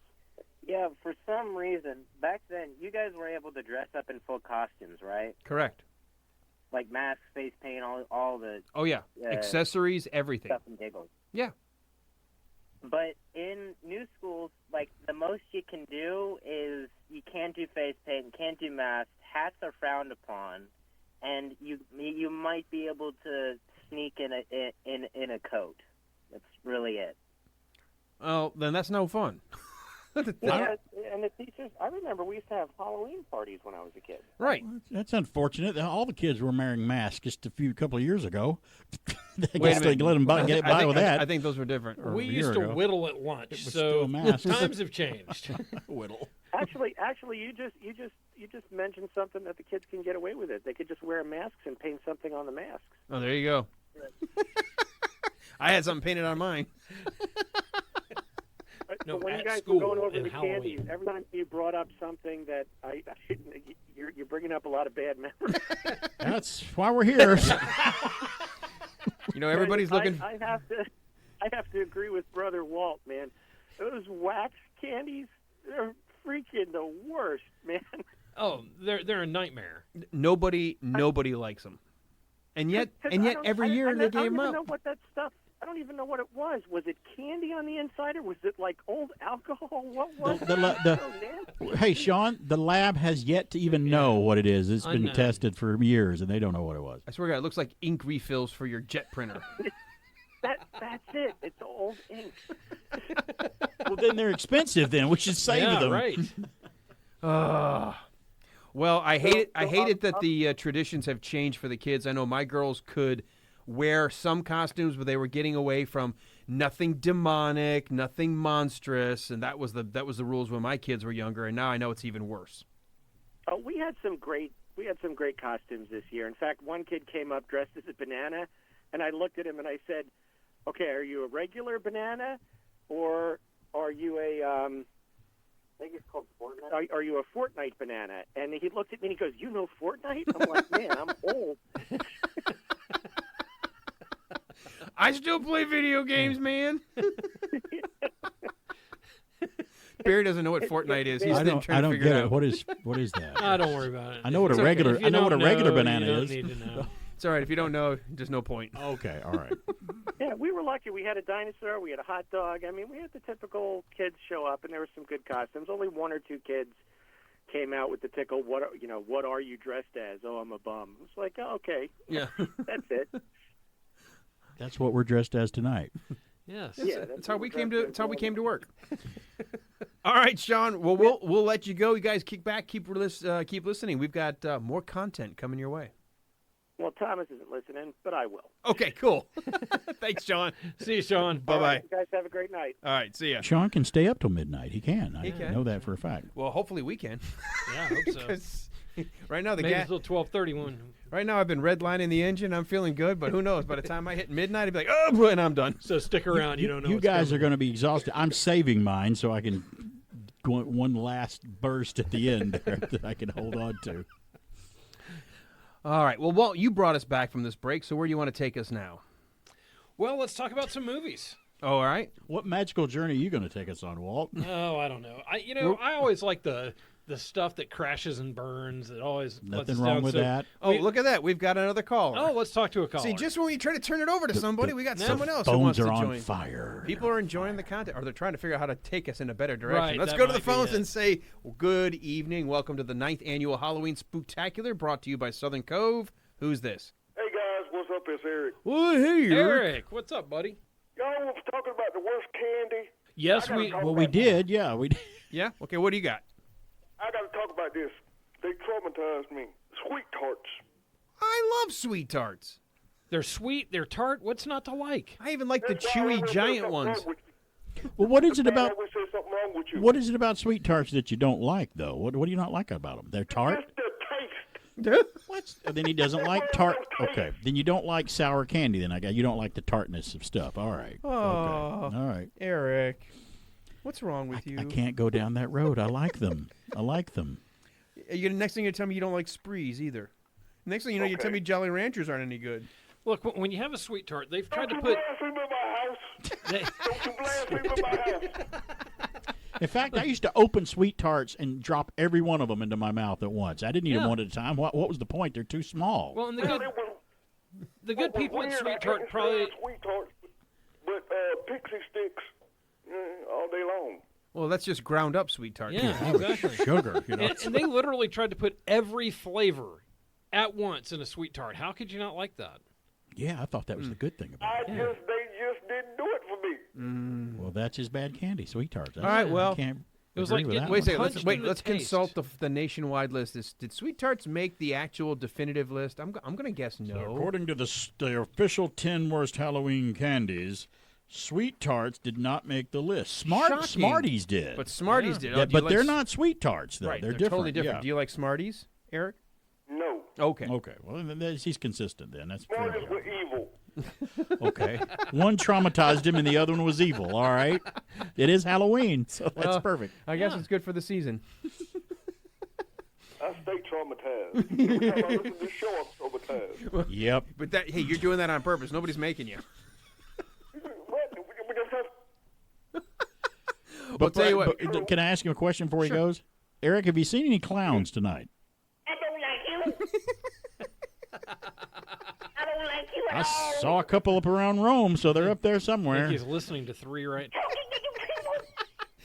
He's not. All He's right. dialing 911 He's now. like, is what he's doing. he's having a heart attack. 'Cause he's having. Right. Eric, we all float down here. Hi. I have a red balloon for you. You know, I was on the Ackworth Ghost Tour the other night, and somebody had taped a red balloon on a string to one of the was the great. sewers there. Well, sewer cool. grates. Now that's That was pretty good. that would freak me out. Yeah. Did you watch the reboot of It where they kind of separated into part 1 and part 2, rather than going back and forth like the 80s or late 90s, early 90s movie did, where they did just the kids in part 1 and then the adults in part 2? I have not watched it. My daughters both tell me I've got to see it. I've got to see it, and I just have not watched it. It was a really well done reboot. I enjoyed it. Not really. No. Part 2 almost. I would almost put part 2 in my promise to be scary but not scary list. Part 2 I thought was not as good as that first. No, part 1 was better than part 2. Yeah, I don't know what it Did was. Stephen King write Yes. Yeah, this one? and the miniseries with John Ritter. John Ritter and playing John Boy. No, playing Pennywise. Oh, Why can't I think of his name? Rocky Horror Picture Show. yes. Tim Curry. Tim Curry. Tim Curry. I thought it was creepy. I thought he was creepier than the new movie version, but that's all right. That's just me, though. It was a TV Yeah. budget, so there you go. It was a made-for-TV movie. It It had was. the made-for-TV That doesn't feel. mean that it's not scary. It wasn't. Yeah. Everybody's, you know what they say, everybody's got an opinion. Yes. That's right. So, wait, hey, we're a lot of people thought it was scary because it's one of the highest grossing horror films in history. Part 1, the first one, made over $700 million. So somebody I thought it was well done. I think you're right. Part 2 kind of fell flat. And I think part of the charm of the book was because you were going back and forth. You'd learn something about the adults, and then it would trigger a memory of when they were kids, and then you go back. And so the book did that purposely. The miniseries did that. But to try to separate it into 2, it worked great as the kids' movie, not as much as the adult. But I still enjoyed it. As you and I are always pointing out, horror is hard to come by nowadays in Lately? the theater. In the theater, it really is. Kind of like comedy. I don't know if you were listening to our show. My wife and I have been doing like every night, finding something. We just pick one of the streaming services, and there's that little band. Yeah. Your horror selections or their top 10 horror movies. Like, oh, never heard of that. Let's watch that. There's 90 minutes we're not getting back. Yeah. Let's try again. Nope. Let's try again. Nothing. Well, it was, and we did it in order. It was so bad that by the time we finally tried The Babadook, we were like, well, at least that one was somewhat enjoyable. It was bad, but it was less bad than everything else we've seen. Many years ago, I instated a 30-minute rule. If a movie doesn't have me and keep me for first 30 minutes, I got to where I'm like, I'm giving up now. Because if you don't have me now, I don't want to wait for you to get me later because you don't have me. So I probably wouldn't have made it through past 30 minutes in some of those. I give them 30 Well, here's minutes the and I thing. turn it off. All these modern horror movies that we were watching, and the first 15 or 20 minutes are really compelling. They set up this great idea, and then you go. So it's just the opposite. They fall apart at the end. And I'm like, are you okay? Come on, maybe they'll get it back. Maybe they'll get it back. And then by the end, I'm like, you got to be kidding me. But it fall apart. You every did time. see a good one that you told me about. You told me The Black Phone was really good. The Black Phone. I need to watch that. That one was one of the most interesting. It's not scary. It's more suspense. It's about a child abductor. Played by The premise Ethan Hawke. sounds scary, though. Yeah, it sounds really But fits the your child. concept behind it is the most original story I've ever seen in this genre. Like, always trying to figure out how to do something unique. They did a really good job. That's if you good haven't to hear. checked out The Black Phone, actually, when we get to our list of not your run-of-the-kill movies, that might be on my list. Oh, yeah, that's coming up. Yeah, or not your run-of-the-kill movies. Is that on Netflix? I know I've seen that pop up somewhere. If it's not Netflix, it might be Amazon Prime. Okay. We go to the phones. We got somebody else checking in with us tonight on our Halloween Spooktacular, brought to you by Southern Cove. You're on the air. Who's this? Bad Sam guy from California. hello, Pat. It's old Pat. Dude from Full Santa moon in California. Santa Cruz, man. It's that surfer dude, man. Yeah. So what I made don't know. what made you decide to call back? Well, I mean, I was listening to Alan talk about these movies and what they're. I'm going to do it in Santa Cruz lingo. I don't know. I was listening to Alan talk about these movies, and he never said nothing. I mean, dude, nothing about jump scares. Jump scares are where it's at, bro. That's what brings the audience in. That's the scariest thing I've ever heard. That is pretty frightening. Honest to God, I know people that talk like that. I'd have to slap somebody. I couldn't deal with the whole conversation that way. Maybe Pat has come up with one of our things for next year is do best jump scares. I don't think we've done that yet. We haven't in a movie. Although, if a movie is only jump scares, that's cheap. My wife and I. I'm saying just one jump scare from whatever film is the best. That's what I say. Pick out one. Use of a jump scare. Good jump scare, rather than just doing it because that's all you've got. Okay, right, dude. Gotcha. Well, yeah. I'm gonna make a public appeal to Mr. Alan Sanders. First of all, I know what radio talent is. My father-in-law is that. Barry King is that. You guys Wait, are that. Wait a minute. Say you know? Did you just say that in the same This sentence? is very confusing. I think you lost me about midway through that sentence. Sorry. Careful, I know people out there. Thank people you. out there. Thank you, Pat. Don't cash the check till next week. Hold on till next week. So what I was saying was, what was I saying? What were you? Oh yes. He fits right in. He's gonna have to I fly listened up here to one Alan- time. I listened to Shakespeare. I know that's his nickname. But Alan, I listened to you do that, and I listen to what I do on my podcast, and I impress myself because I don't even try. I don't know why, except that I have to have diction and cadence to be able to speak to the audience and keep them interested. And I just heard that, and I just thought, what would it be like for Alan Sanders and Patrick McCormack to read something written by Barry King. No, I mean, wait, sorry about that last part. Okay. Pat, have you been to the grocery store and getting some gummies? Well, yeah. You know I what? asked for the Jolly Rancher flavored. It explains everything now. I know, but dude, that would be so perfect. It would be a lot. We'll have. How about your people call like my people, and we'll see if we can't get our people together. It'd be perfect. Left and right wing come together and explode. Well, wait a minute. Wait. No, I don't know where you're going. But it sounds good. I'm in. Look, if there's explosions, I'm probably going to enjoy it at least at some point. So. Well, that's how Kiss did it, so we'll do it anyway. Okay.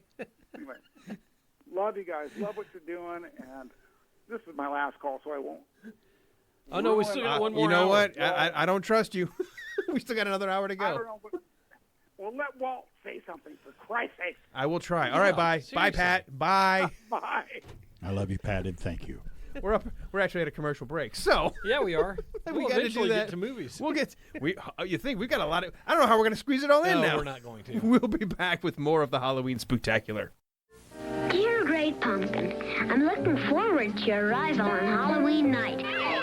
They're back, all the Little Peanuts characters, in a happy Halloween special, filled with ghosties and ghoulies and things that go bump in the night.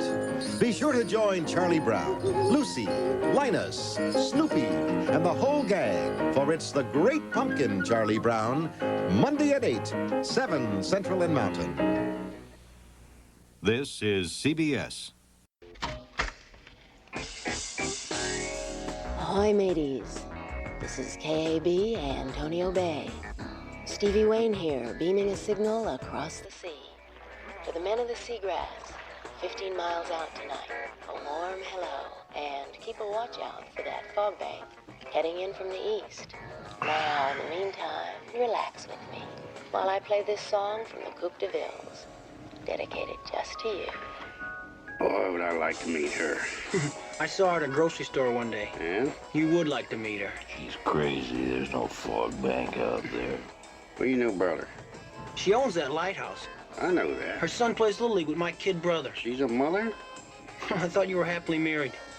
Not that happy. No fog bank out there.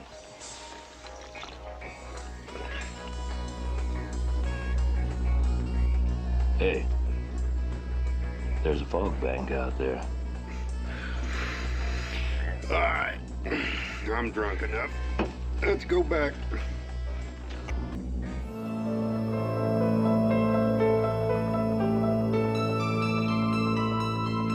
Welcome back to the 9th annual WBHF Spooktacular. You are listening to Walt Murray, who was, I don't even know if my mic was on. Thanks, Alan. Your mic was on the whole time.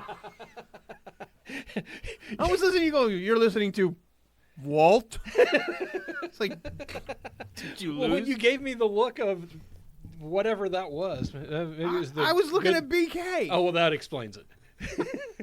I was welcome having back. a reaction. Welcome back to the 9th annual Spooktacular, sponsored by the Southern Cove. There And you again, those guys are great. They've got so much stuff over there that we haven't even touched the surface on. Clothes and Yeti cups and They stuff. do have They've a got good everything. share of those kind of mugs, cups, wine glasses. Wine things. glasses, yeah. They've got the kind of stuff that when you're on a boat, it will stick so that way it won't Yes. fall when the boat's rocking. You don't want to spill your alcohol when you're No, on a you boat. do not. They, I was over there once, and they actually closed and didn't know I was in there, and I was locked in there all night. I played in that store like you wouldn't believe, but when they opened the next morning, I just snuck out. I mean, it was the most fun I had at night. Had that I been ever locked had. in there, they would not have a bourbon bar left. Right, but you weren't. I was, so that's the thing. The bourbon was they could trust BK with that. They would have known you were there. I didn't leave any evidence behind. Yeah, I they'd didn't be even like, take Barry it just off. messed with the low dollar That's stuff. right. That's all I did. Yep. Sanders got locked in here again. That's right. Well, check out Southern Cove. I'm sure they're online as well, but they're great, and we really appreciate them sponsoring us again. So, Since we've only got about 12, maybe 13 minutes, why don't we hit the one topic that's a little shorter, Yes. The movie that was promised to be a scare. It was supposed to be so good. Oh my God, you're gonna love it. It's scary. It's a great ride. You'll have nightmares. And you go watch it. And you go, I think we saw two different movies because it just fell flat. That's a lot of movies, actually. Yeah. But yes, there are quite a few of those. Well, I have two. But we wanted to do one, so I did two. I have two. I did 5, so I have you did two. 5. Well, then Walt, maybe why don't you give us a couple? That makes 9 in all. We got right? 12 minutes. Okay. I pulled a BK. Oh, that's You sure. kept That's writing fine. stuff down. I'm flattered. I'm honored. Well, Alan, why don't you start since you Okay. you got the. Well, for me, and I know BK's going to disagree, but I was, as a kid now, could not wait to watch the made-for-TV Salem's Lot. Oh, yeah, I remember that. I ended up laughing. It was goofy. It did not do what I was hoping it would do. And maybe because I had read the book ahead of time, it was not good. And he was a kid. What did he know? Yeah. You know, you didn't really And, have and you couldn't impress me as a kid. I can't even imagine trying to go back and rewatch that. It was it was not what I was hoping it would be. I remember the hype for that too. Right, and it was every night. So overhyped. 3 hours, we're going to bring it to you, Stephen King, Salem's Lot, they'll scare you to pieces. No. Yeah, and I don't remember how old we were, 10 or 11, 12 when that came 79. 79. Okay. 79. So I was in like 6th grade. And it was near Halloween when it premiered, I think, on its original air date. I don't think it was on. Might have been somewhere around that time, yeah. And probably the original air date was the only air date. No, I think it's No, they played repeated a it in few 81. times. CBS Yeah. brought it back in 1981. And then they put it on came in out VHS. You could rent it. Yeah, I and then remember on renting it. Laserdisc and stuff. And it really did not. It was not good. Well, it's a little unfair because when Alan gets up in the morning, he has this list that he consults. He's like, okay, get up, brush teeth, drink coffee, Watch Salem's Lot. hate Toby Hooper. Any movie he makes, talk about how bad he is as a director. I don't like any of his movies, and go to bed. I thought the first Texas Chainsaw Massacre was a very well done film. Yes. Oh, you did? And see, I didn't know that. I never heard you say that. I liked the first Okay. Texas How could Chainsaw you Massacre. not like the Texas Chainsaw Massacre? Yeah. I liked it because it was different and it wasn't a splatter fest, and everybody thinks it is. Yeah, it's funny to hear people say how bloody that movie is, and I'm like, you didn't see it. I guess you didn't see it. There was a or list, it was in your mind. There was maybe. a list I pulled that said the top 5 goriest movies, and that was it. Not the remake, the original. Really, I'm that's like, wrong. Well, then who put that list together? Because You made a mistake. The most blood in that movie, I swear to God, is the guy that cuts his finger in the van. Yeah, and smears it on the side of the van. Smears it on Yeah. the van. Yep. That's about the most that you That's have in right, that movie yeah. at one point in time. Now, that's Wow. horrifying, and the Right. suspense. I mean, it has you where you're just like, I feel, Right. if you don't let this suspense go, I'm going to get sick or something. Like, it's just, Right. your stomach stays tight. You're just like, ugh. So, Yeah. Well, and the craziest and scariest thing about that movie is it's based on a true story. Right. in part. I yeah, mean, a small part. And Psycho and some of the other films are all Silence of the based on Lambs that type of wearing someone's skin or whatever. That was a kind of an amalgam of all those stories together. Yeah, it was. And the fact that somebody would even do that's creepy. I mean, it's terrible. It is. All right, so Makes that my was skin mine. crawl. BK, do you have one? I have 2. I have 1 in honorable mention. All right. And he's going to agree with one of them. Because I don't agree with his first one that he said. Because I saw Salem's Lot. It came out that night, and it scared me and my sister both. It was very scary, and I liked it. You can But be scared and it's by a the- TV movie, by the way. I didn't know we were Look, doing I got TV scared movies by too. a walking tree when I was little, so I get but, it. See, now his looked at make fun of Toby Hooper's been checked for today. He checked the box. There we go. My big one is a big budget film that promised to be scary. It's about one of the Universal monsters that's had movies made about this monster for years and years and years. Bela Lugosi played him first. Well, actually, Max Schreck played him first in Nosferatu in 1922. But my vote is for Bram Stoker's Dracula, directed by Francis Ford Coppola. You know, I would have to agree. Wow. Yeah, I'd put that on the list. Yeah. It was being a fan of the genre. I'm like, a new Dracula movie's coming out. Coppola directs it. Well, he's hit or miss. He's okay director. I like him from time to time. I've never been not scared so much by a movie in my life. I looked at the theater going, it's just not scary. That movie had some great cinematography and costumes. Sure, that's what it had going for it. Yeah, it did. But even some of the acting performances were not good. When you see Anthony Perkins, we all know how good, Anthony Hopkins is a great actor. We all know how good he is. Yep. But he plays Van Helsing in it, and it was just such a raving, over-the-top performance where I thought, wow, Gary Oldman is a fantastic actor. We know that for a fact that he is. He was even he couldn't save this movie. His performance couldn't save it. I don't know what he was doing or taking direction. Winona Ryder was horrible in the film.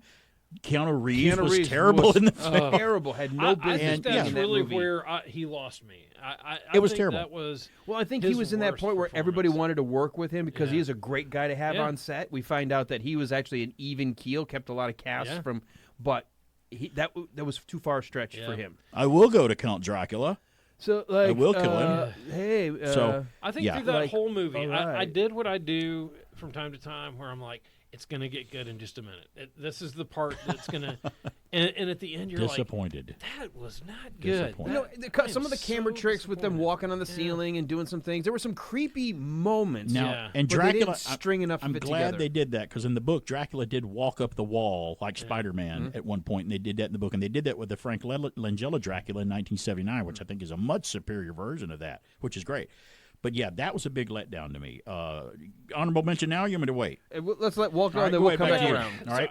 So I go round and round with these, but the one that I think for me was so overhyped, and they did all this stuff, and it was a new way of advertising it, is Blair Witch Project. Like, they made such a big deal about how this was, and people really believed that this might have happened, and then it came out, and I saw it, and I was like, that did nothing for me. I'll be honest, it didn't do anything for me. I get how cool it was to do something like Yeah, that. I agree. What bothered me is then everybody else decided to do found footage movies as a new Yes, category, and I was like, I'm absolutely. so sick of these kinds of movies. And I think it's cool, and I think they probably rode on that success and loved what happened to them. Like, oh, our movies made it. It was really good. Yeah. But promised to go on to bigger and better things, but I don't think any of them really went on to do anything. I don't think it really started They the were career of given anybody, opportunity of some kind of a limited series on TV, Yeah, and and it went did belly up. nothing. They just... I think they ran 2 episodes. I think. Basically they had a really neat concept that hadn't been done before, and that what was unique about it, this idea of being found footage, but they didn't have a lot of talent. I will tell you about one that came out about the same time. Another group of people. I don't know if they did it about the same time or a little before or a little after, and they just didn't get enough exposure. There was one called The Last Broadcast, and I watched it, and it was similar to the Blair Witch Project. Now, it was better than I theirs. remember So that coming it's out. kind but of I don't weird, yeah. remember there was one that was kind of like a Godzilla movie that was. Oh, supposed to be- Cloverfield. That was the closest one. That to, was the best. That one had a budget. Well, that's right. when you got And that was J.J. Abrams behind him. yeah. You're like, okay. Yeah. That He was didn't actually, direct it, of though. all the found footage, that was the That closest was the one best that I could one. watch. Even then, it got to a point I'm like, I'm just sick of looking through the camera the whole Yeah, time. Right. it wears on you after a while. And I got motion sick watching Blair Witch in the theater because Yeah. it was just a constant camera movement with a big screen in front of you with peripheral vision being taken up, and it was odd. I was starting to say, oh, this is It was tough. Odd, yeah. It was just, and it was again, it was so overhyped. I Right. think that the expectation going in was If you were probably the front side to see it, having not known what it was, you probably would have enjoyed it. But when it Yeah, gets I think overhyped, so. you I probably think that's the it's one of those problem. things where it gets too exposed, and then you just get let down. that. Yeah. I think is the thing, and they were advertising it so much online, and that was the first time they'd really done anything like that. And so everywhere you went, That's a good choice. I agree with All you. right. Well, my honorable mention, it's another big blockbuster. It's an M. Night Shyamalan ding dong, The Happening. oh yeah, Starts off the first 5 minutes, I'm like, people are jumping off buildings, killing themselves. They're dying in gruesome ways. I'm like, what is going on? 5 minutes later, I'm like, why am I watching this? And then I got to the end, I'm like, what was that? It was terrible. Mark Wahlberg was terrible. Everybody, it was terrible from start to finish.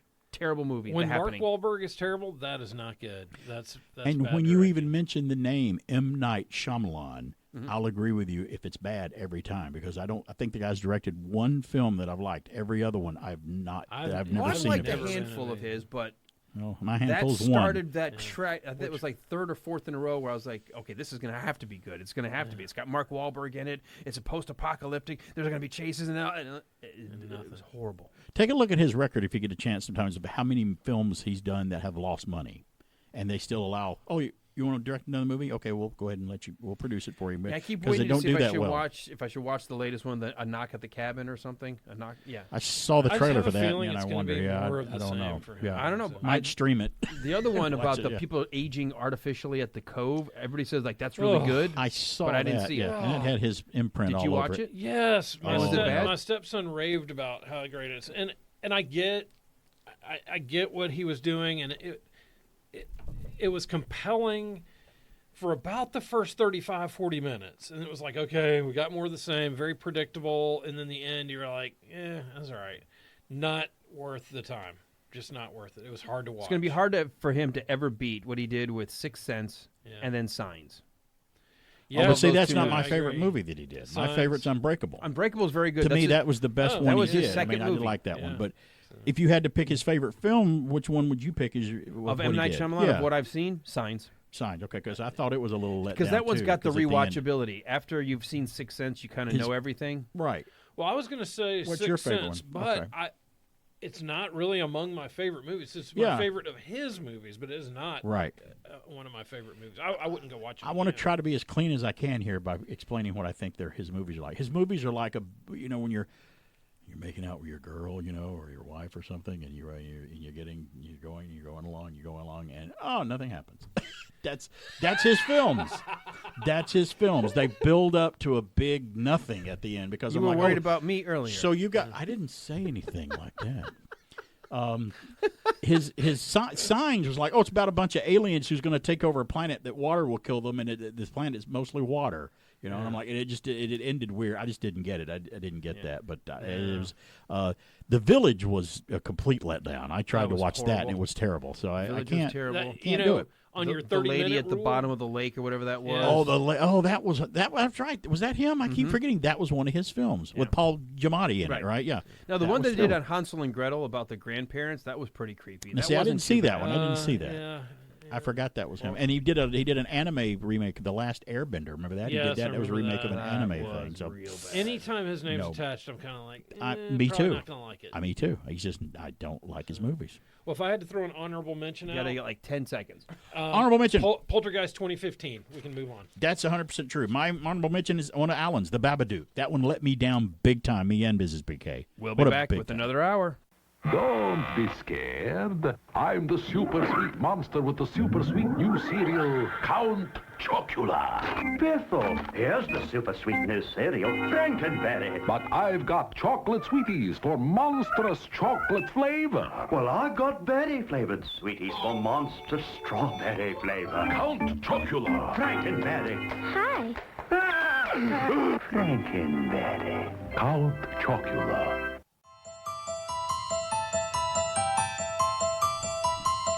I think I might try to turn my head around 360 degrees, but I don't think I'm going to be able to do it. If I do it, I'll only do it once. Hey, we're back. It's the ninth, it may be the last annual Halloween Spooktacular here on AM 1450 and 100.3 FM WBHF. If it is, we went out with a big bang. You got to admit that. We've kind of gone past the edge of the envelope. I'm so glad to be here.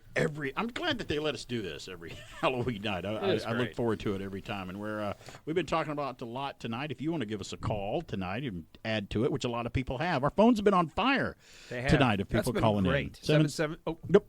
Go ahead. I'm sorry. We could do it together. I'm so used you want to do it jumping together? and doing the phone. Let's do it together, right? 770. See, I can't even do that. It's either O or 0. When I started out in radio, I had a guy get mad at me going, "It's 0, not O. Don't say O. That's a letter." I'm like, whatever. Okay. Oh, 0, okay. 770-386-1450 is our number.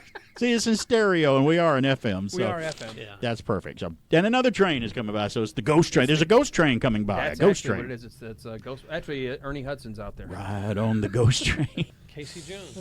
That's right. So why don't we now, since we're kind of trying to save the movies for last, and we're running out of time here, and that's a good thing because we have a good time. How about we go to our movie posters, because we finished our candy. We want to talk about movie posters. And I'll say this off the bat, along with horror in theater and cinema, which is dead now. Horror's dead. Put a stake in it. Comedy's kind of dead. The artistry of the motion picture movie marquee poster, I think, is gone, too. You might get a good one every now and then that's really nice. Like that last Indiana Jones and the Dial of Destiny, they actually used an artist on that poster, like they did the old Indiana Jones posters. So, yeah. Well, before we dive into this, we've got yet another caller welcoming us to welcome to hour 3. On fire. Good evening. You're on the air to our Halloween Spectacular. Who's this? This is Colin from Milner. Hey, Colin. What's up, buddy? Colin. Hey, how y'all guys doing? Doing great. Are you listening? Are you streaming all the way down south of Atlanta? I sure am. We're scared. We feel scary tonight. That's how we're doing. We're horrific. Well, congratulations to year number 9 for y'all. That's right, 9 years. I still have to pinch myself and look at the old photos. Yeah, if we're still here, that means we move to double digits next year. Yeah. That's right. We got to think of something special. For our they're not 10th. all. They're all special. What are we going to do? We'll do a best of. Yeah, they are all special. I can't wait to see what y'all do next year. Double digits. Well, have anything that we've been talking about that spurs something that you want to add to? Terrible candy or a movie that you thought would be so good and ended up being such a letdown? The terrible candy. I have to say Twizzlers. The cherry type is it's awful. Ooh. He doesn't like Twizzlers. He doesn't like Twizzlers. Well, Traffic Trooper Chris called in and said he didn't like them either, but he preferred those over the Coke bottles of wax Coke that sent him to anaphylactic shock. Because he likes to breathe. Kind of got addicted to oxygen. Picky people. Oh my gosh. See, I can do licorice and I can do candy corn, and circus peanuts. But I'm just getting weird sick. that way. He can do all three. Oh my goodness. All right, Colin, if you could do the candy corn, I just got introduced to this. I told the guys this tonight. A friend of mine is from Nebraska, and she goes, "This is how we learned to eat candy corn." And I don't know if it's a Nebraska thing. This is what she said. This is her words. Take 3 salted peanuts and 1 candy corn at the same time and put them all in and chew it. I was like, "Are you kidding me?" Because she had them in a bowl, literally a bowl of candy corn and peanuts in the bowl. Dude, it changed my way of thinking of candy corn. Well, what you could do is throw the candy corn out and just have the peanuts and be fine. I'm telling you, it's going to taste like a Snickers. That's funny. I'll have to try that. That sounds quite interesting. Give it a try. I thought it wasn't going to work. Yeah. I literally thought she was trying to get me to do something, and she was going ah. No, it was really good. Ha ha! Your teeth all fell out. Isn't that hilarious? I got you to eat peanuts and crackers. You can't breathe. Isn't this great? Well, Colin, we appreciate you calling the show. What else you got for us tonight? Y'all were talking about scary posters. I was never ever scared by any of them. Really? They just none of them ever did that for me. My babysitters back in 84, 85 was watching Nightmare on Elm Street, and I sat there and watched it with them and thought it was a joke. So horror movies never scared me. They still don't to this day. But Barry brought up the pumpkin carvings, and I had to say my favorite pumpkin carving is the Predator. Oh yeah, you saw it too. Yeah, it's pretty good. It's pretty yeah, amazing. It's awesome. Yeah. Yeah. Yep, I saw that. That was so awesome. All right. Well, Colin, we appreciate you listening. Hopefully you'll be able to stay up through the witching hour. We've got a few more things we're going to try to get to before we have to wrap this one up. I can't wait. Looking forward to it. All right, buddy. Thanks for checking in. We'll talk to you soon. All righty. Bye-bye. And Colin regularly listens to us on Saturday. By the way, we had Alan and BK on the air. We had somebody calling behind that, so if you want to get next in queue, we don't have anybody working the phones tonight, so you got to kind of wait in line. Where is our staff? Everybody decided they'd rather go to bed. 770-386-1450. If you'd like to call back in, BK, I turn it back over to you until the phones ring again. Where are we heading to now? Posters? Yeah, I thought why not we get into the poster. There are some posters. There it is. I think are scary, but yeah, there's Well, a we'll call, get a after this phone caller. again. There They're we on go. fire. It's on fire. See, as soon as BK starts talking, they're like, quick, call. Welcome, That's hey, Shut the city welcome to down. our Halloween Spooktacular. Who's this? This is Charles. I'm just giving you a call. I know who this is. This is Charles. I never recognize that voice. Recognize the voice? I Good. do, yeah. I think I know why you're calling, too. Yeah, black licorice is the worst candy. It's evil. That's my number. It is evil. That's Yeah. exactly right. That's a good way to I explain believe it. the word I said is it's death. Charles and I had a discussion today, and we both said, black licorice. It's a lot like Venom in Spider-Man. It looks the same way. Same effect. I'm thinking the black ooze from the Alien Covenant movie. Yeah, the ooze. Yeah, that's right. Yeah, it'll work. That works too. Yeah, it's just terrible. It's hideous. The black licorice advertising team is going nuts right now. Yeah, they're like, how do you counter this? We're not sponsoring their show. That's for sure. Yeah. And Charles said licorice shouldn't even be classified as candy, and he's right. I remember. It's him saying not. that. It's a toxic substance of death. That's right. Yeah. It's basically plastic. Yeah. That's awesome, buddy. Good to hear from you. I'm glad you got to check in. Okay, one other thing, poster-wise, Anaconda, because I hate snakes. Okay, well, it's got a big snake on it. Yeah, I think I'm with you there, Charles. But it's got Jennifer Lopez on it though too in the poster. So yeah, that's the good part of it. Yeah. Yeah. Okay. There's other posters we can get. That's a good one. Charles, thank you so much for being part of the program, and hopefully, if you can stomach it till the midnight hour, we got some more stuff we're going to try to get to. Okay, we're trying to. All right. Awesome. Past our bedtime. You know that. I know. Past all our bedtimes. I got to be back here at 5 o'clock in the morning, so. Okay. So you got worse than I do. Okay. All right.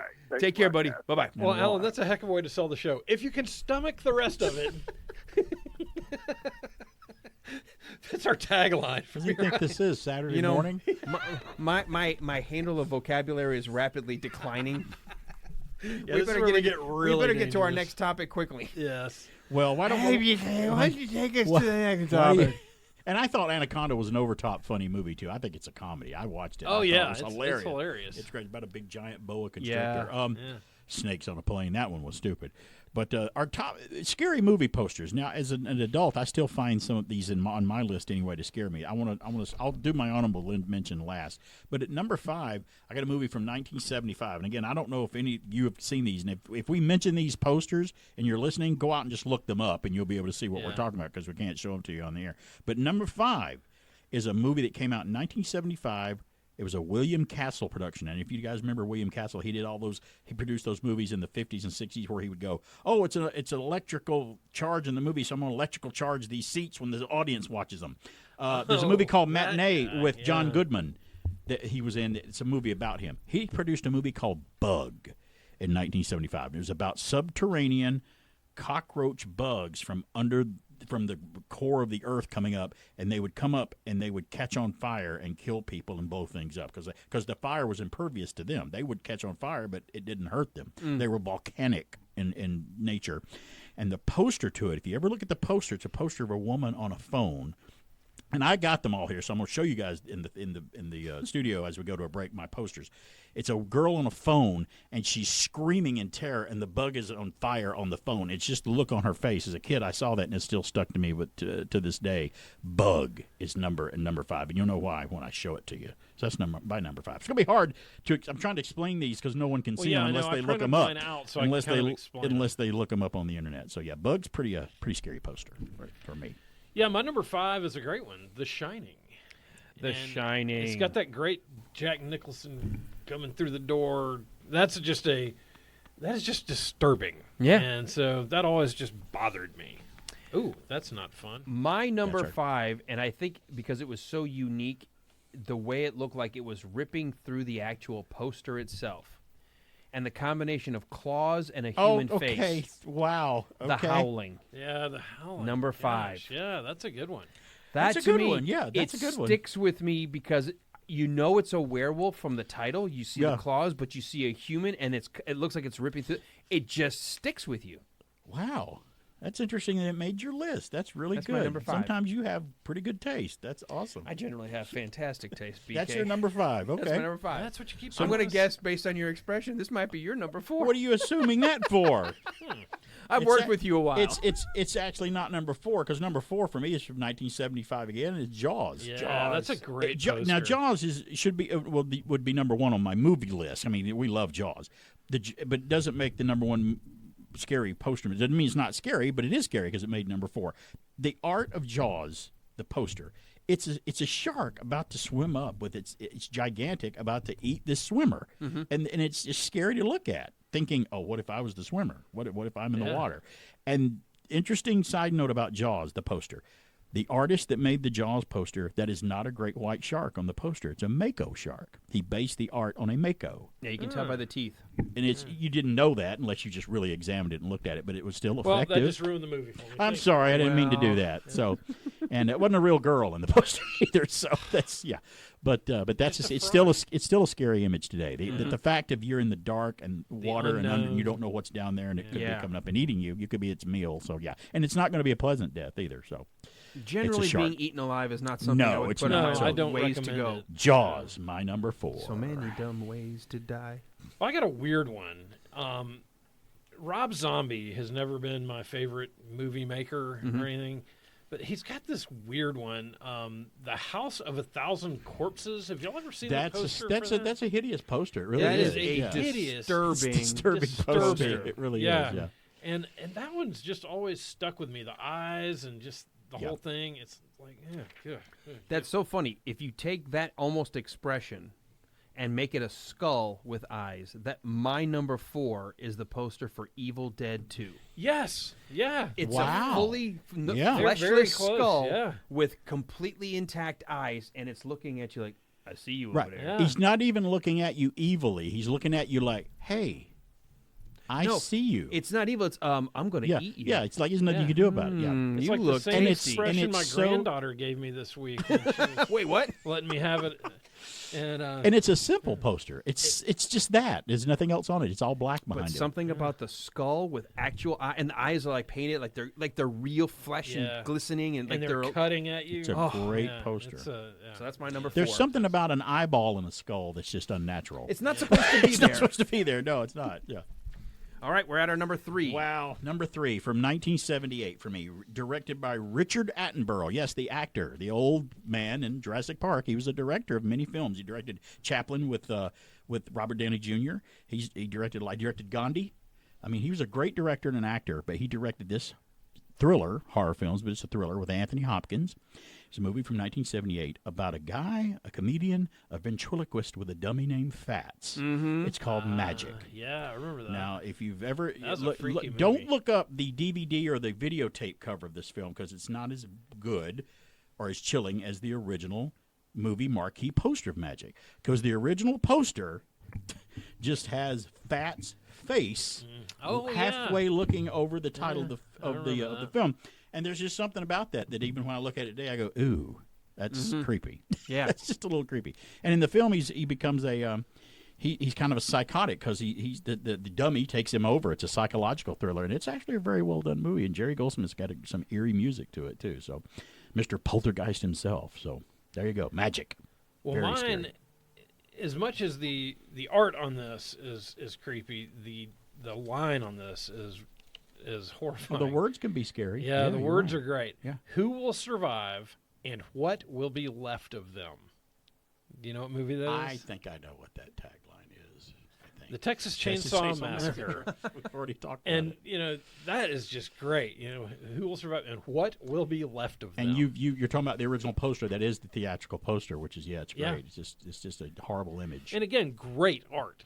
Yeah, just great art. And it is art based on a photo. They've actually made an art look like one of the stills from Yeah. the film. Yeah. Well, what's funny about my next poster is there is the tagline that goes along with it, and one of the most iconic horror movie posters of all time, because it's set in a sci-fi setting. Alien.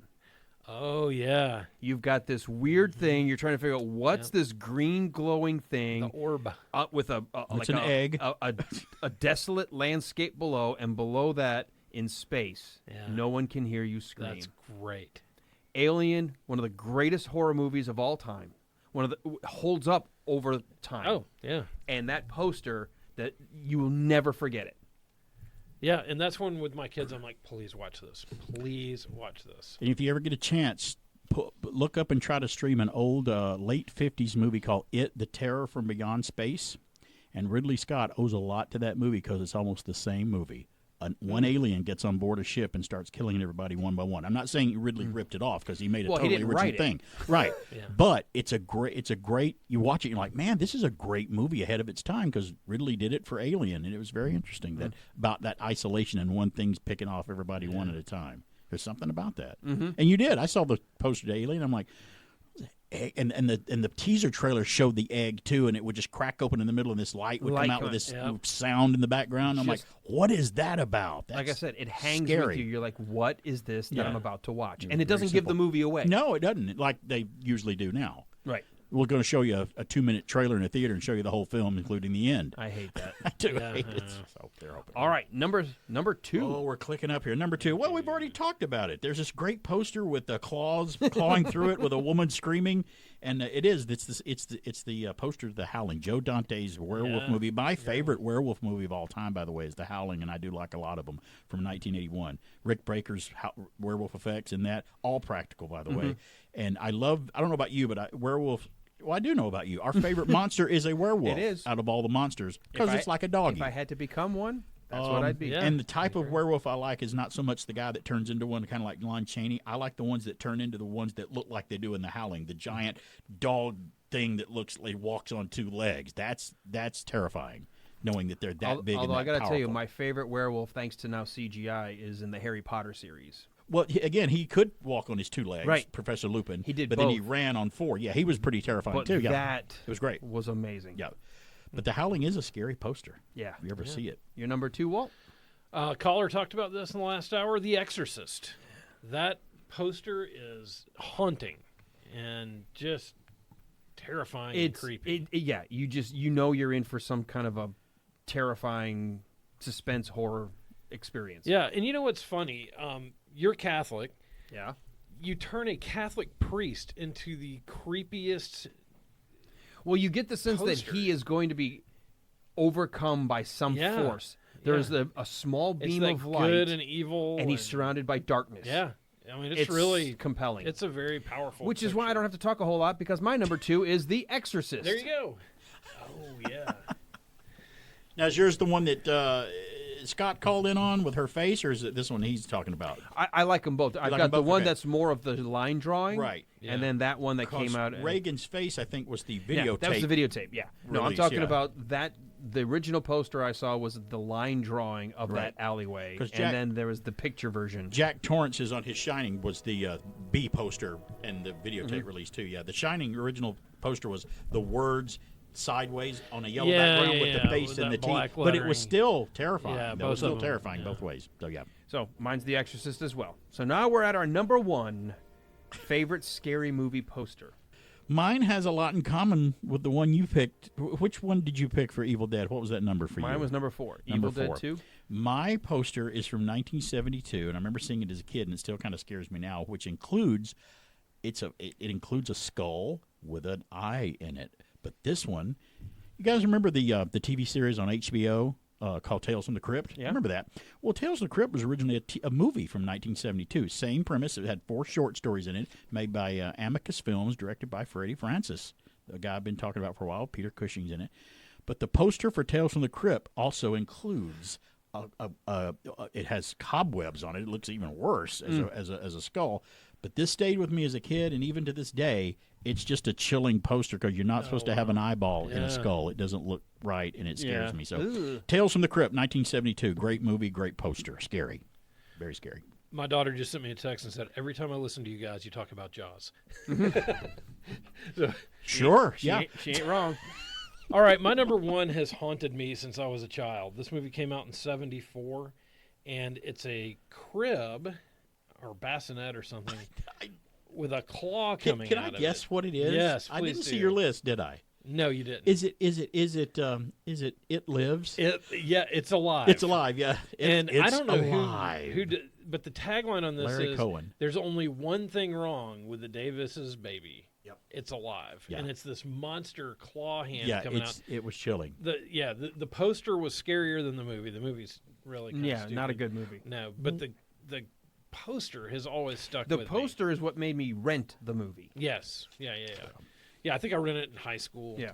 And it was a blockbuster rental. Again, not a great movie. Again, I liked It's Alive, but what do I know? I guess. So Yeah, that's I what mean, I'm starting to think. So I mean, I thought can it was really understand good. why you did. It had a lot of societal messages in it. I think is what he was trying to say. But So, it was not what I expected it to be. It wasn't. But the poster is just creepy. The poster it really is. horrifying. 100%. Yeah. Soundtrack's pretty creepy too. Is it? Yeah. Well, my number 1, and we've already mentioned it, but because it is the most iconic, recognized, you don't even have to have seen the movie, you know it, Jaws.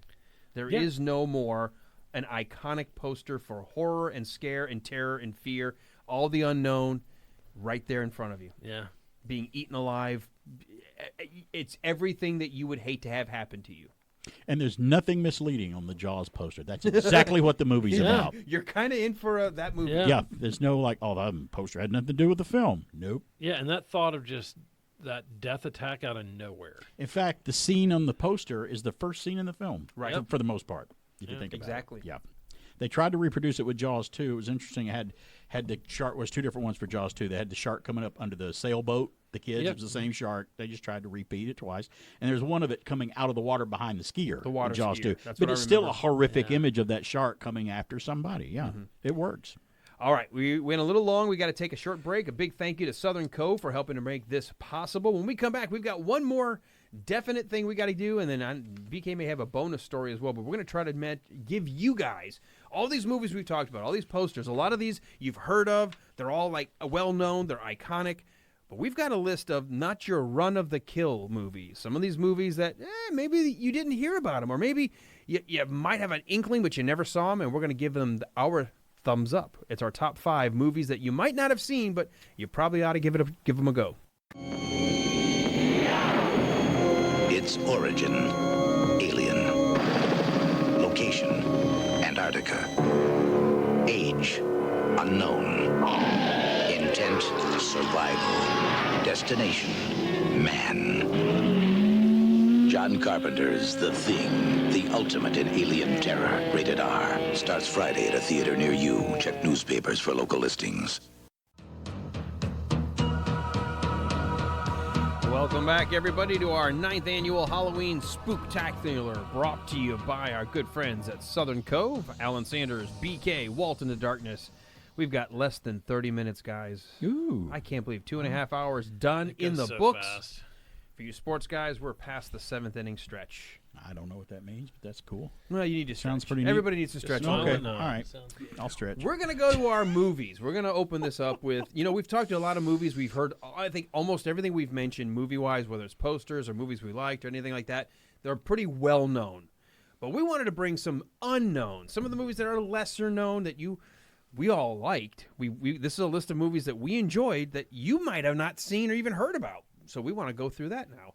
And since I haven't started one of these, I found it ironic that BK used one of these movie posters, which for me is one of these movies that I think if you've never seen it, you should make a point of doing so. Magic with Anthony Hopkins. Yeah. Oh, that's a great choice, yeah. And a lot of people did not see it. I pretty much guarantee you most people would not have seen this unless you were just an Anthony Hopkins fan. As a child, I remember seeing the trailer on television, and it was nothing but the puppet talking to you. Mm-hmm. And it's the scene in the trailer wasn't in the film at all. It was filmed specifically for the trailer, and it was somewhere around midnight, and it scared the crap out of me. Yeah. I was a kid in '78, and I couldn't stand it. And I had no idea who I was watching when I saw it as a kid. That he would be the guy that would become Hannibal Lecter. Way this before his gifted stardom. actor. Yes. This guy did such a great job of making it look like the puppet was slowly taking over and taking him over. Yep. Just, it's chilling. It's a great, it's a terrifying, but it's a suspenseful movie. Burgess Meredith played his manager in it. Yeah. And it has a great cast. David Ogden Stiers, Winchester from MASH, is in it as his friend. And Margaret is in it as his love interest. And the puppet Fats that's in the film, if you look at it real close, it is a puppet's over-exaggerated face of Anthony Hopkins. Mm-hmm. If you look at it, it's him. It's very his similar. likeness. Well, the first time I watched it, it was just on TV, and I started watching, and I got hooked, and I couldn't figure out through the whole thing whether it was really happening or if it was just him having a mental breakdown. Crazy, and he no longer can keep track of so who's the who. entire time, like I was on the edge of my seat trying to figure it out. I think that was all by design. By yeah, the director. I think so too. I think it's meant to that when you get done watching it, you could argue either way. Either way, yeah. Absolutely. I'll still go back and forth on And that. it's chilling. The best scene in that film is where Burgess Meredith shows up at the cabin where he's exiled himself to get himself straight in the head is what he's doing. And he goes, "Do me a favor, put the puppet down for 5 minutes and just talk to me." And he goes, "Oh, okay, I can do that." Puts the puppet down on the couch. He couldn't go more than a minute before he had to grab the puppet back and start talking with its voice again. That was a chilling but awkward scene to watch. It really was. And Anthony Hopkins you could see why he went on to be a great superstar. Oh, he's a great actor. Very good. Period. All right, you're number 5. BK. My number 5. Okay, number 5 for me. Oh, let's see. We're going back in the world of werewolves here. So, from 1996, imagine that I got a movie on here that's not in the 70s. I'm in the 90s here with this one for number 6. It's called Bad Moon. It's a great werewolf movie that got buried. I don't know why no one saw this, but here's the premise. During a work expedition in Nepal, photojournalist Ted Harrison is attacked by a werewolf. Now, his lawyer's sister, played by Mariel Hemingway, She has a German Shepherd dog named Thor. She invites him to park his camper at her house in the woods to get back on his feet. And unbeknownst to her, he's seeking a cure to his werewolf problem. Now, the film is based on the novel Thor by Wayne Smith, and it mainly tells the story from the German Shepherd dog's point of view, is what this story does. Huh. It's their dog that protects them from her brother, who actually turns into a werewolf, and they don't know it till it's too late, but the dog suspects something. It's a great movie, great thriller. The little kid that's in it, I don't know if you guys remember, Nick Castle directed a movie called Dennis the Menace with Walter Matthau as Mr. Wilson. The little kid in Dennis the Menace plays her little boy in this, and he's a great little actor in it. And one of the best actors. Every cast in this film is great, including the dog.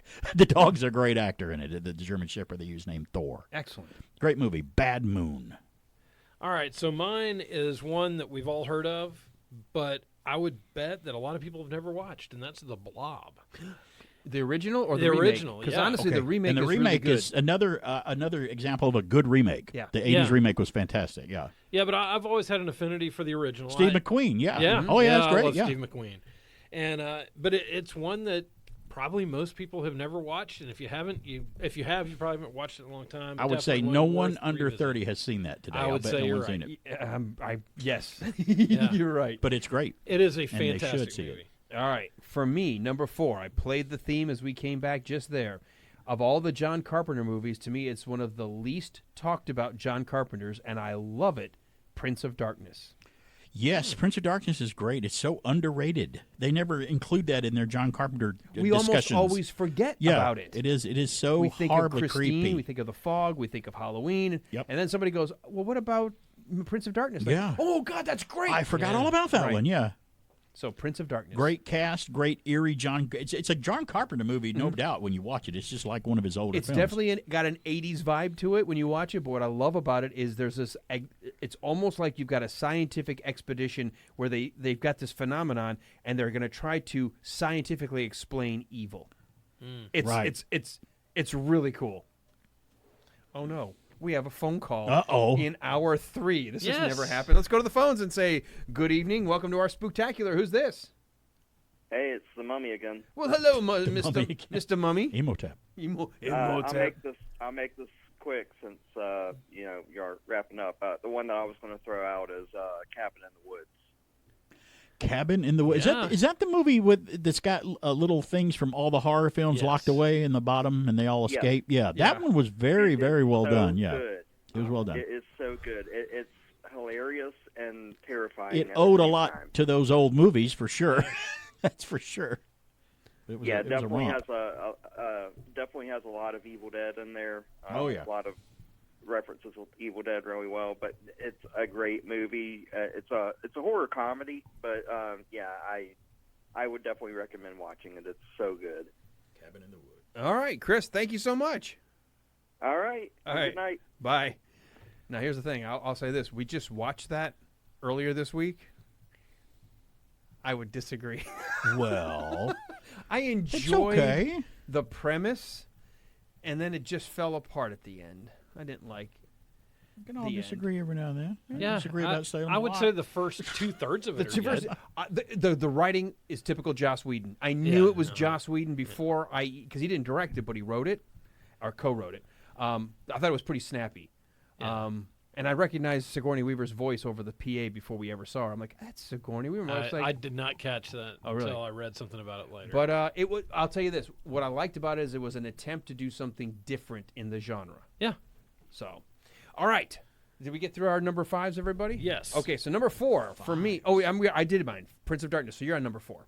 So BK. that was your 4. My 4 was Prince of Darkness. Number 4. I talked about number 4 a couple of weekends ago when I was doing the Not Your Typical Run of the Kill movies with BK on there. From 1965, a movie called The Skull with Peter Cushing. The premise is a collector comes into possession of the skull of the Marquis de Sade and learns it's possessed by an evil spirit.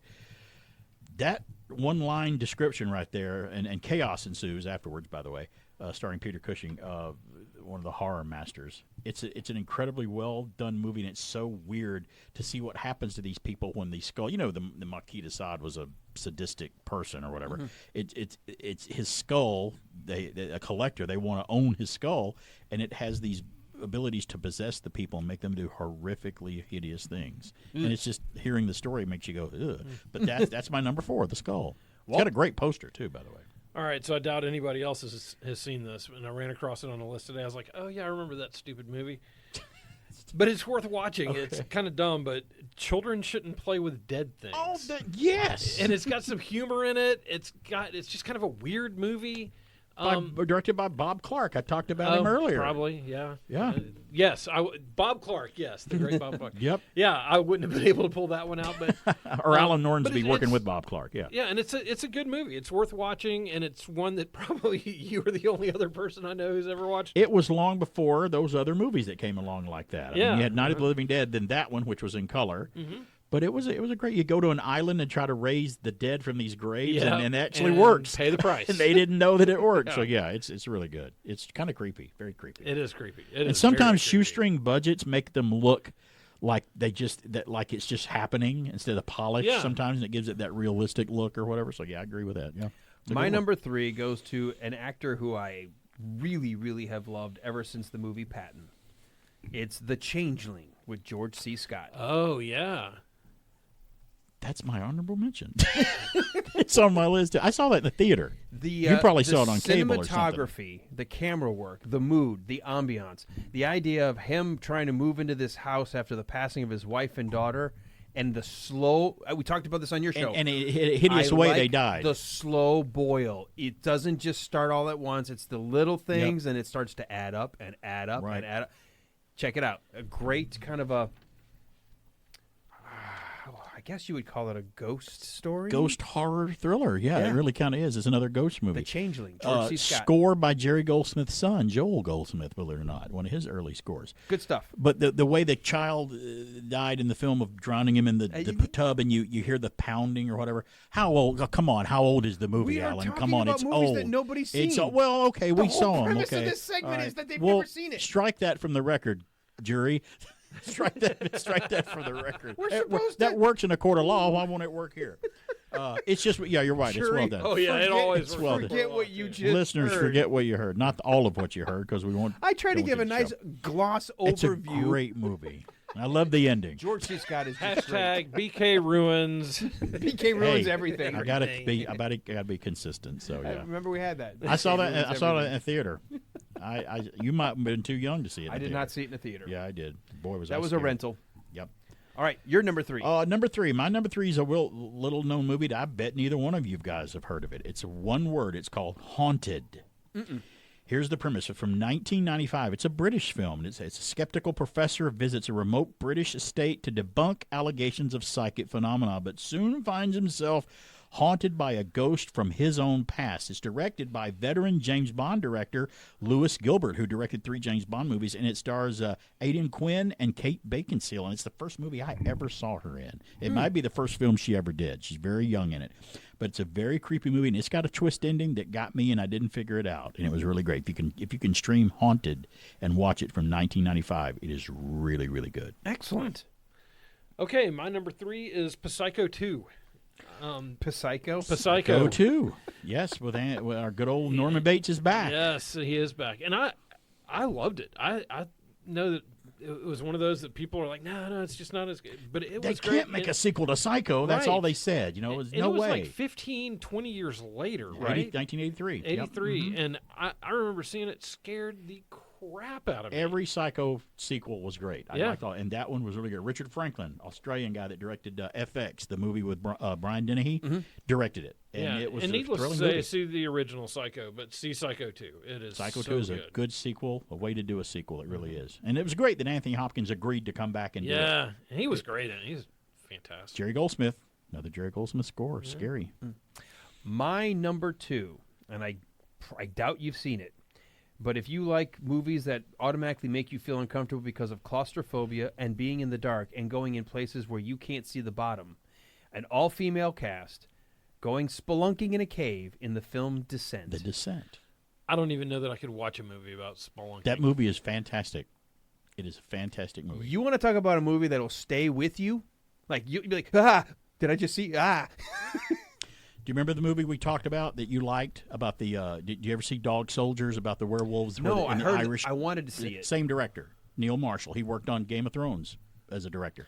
Did you know that the Descent poster almost made my honorable mention for movie poster? It's a pretty good poster. All the women's forms and a skeleton face. It's pretty horrific. If you've never seen The Descent, it's already just the claustrophobia, the climbing, the sheer peril of maybe falling to your doom in a cave. If that's not enough, then there's another element added.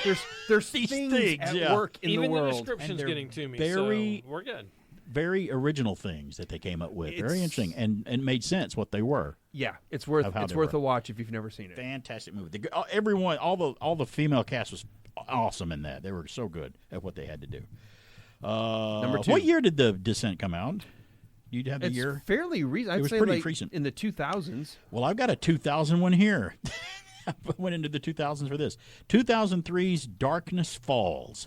I don't know if anybody ever saw it, but here's the premise. A vengeful spirit has taken the form of the Tooth Fairy to exact vengeance on the town that lynched her 150 years earlier wrongfully for murders. Her only opposition is the only child, now an adult, who survived her attack once before. Now, it was a modest hit at the box office, but not a lot of people remember it. But it was a movie filmed in Australia, but when it was filmed in Australia, it was meant to be set in the United States. The town in Australia was doubling for a U.S. city, but you couldn't really tell that.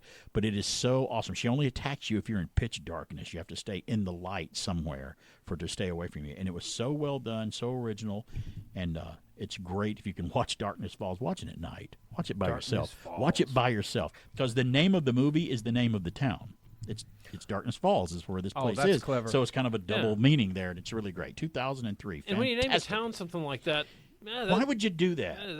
I'm going to just call my asking town for Death and problems. Destruction. Come on and stay overnight with me in Death and Destruction. Murder and USA. death and sorrow Yeah, and but funerals. it's great. It's fantastic. Number 2. All right, my number 2. We will take the rest of the evening because Alan will go crazy talking about this one. My number 2 is The Thing. That'd be considered the one that nobody's seen? Nobody's seen that? What's going nobody's on here? seen that. Well, the reason I put that on there is because I was talking to several of my friends over the last couple of years, and I said, "Oh yeah, you've talked about the Thing on the podcast." They're like, "Oh, I've always heard about that, and I've never watched it." You're not going to tell me they didn't see it. They've never seen it.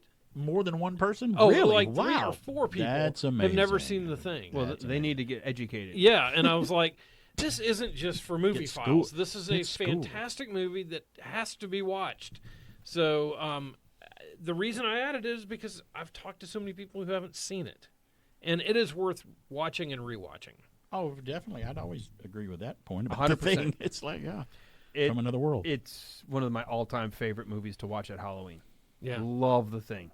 It's so darn good. Another John Carpenter. Nothing against the original version of that movie called The Thing from Another World, but this is another case where the remake was a little better. Yeah, better. Some classes are classics, but it was really great. No, this set the new bar for a classic. The Thing. It is a classic. They're still banding around and jumping around with the idea of doing a sequel to it, and even John Carpenter's. Well, they did a kinda said prequel. it.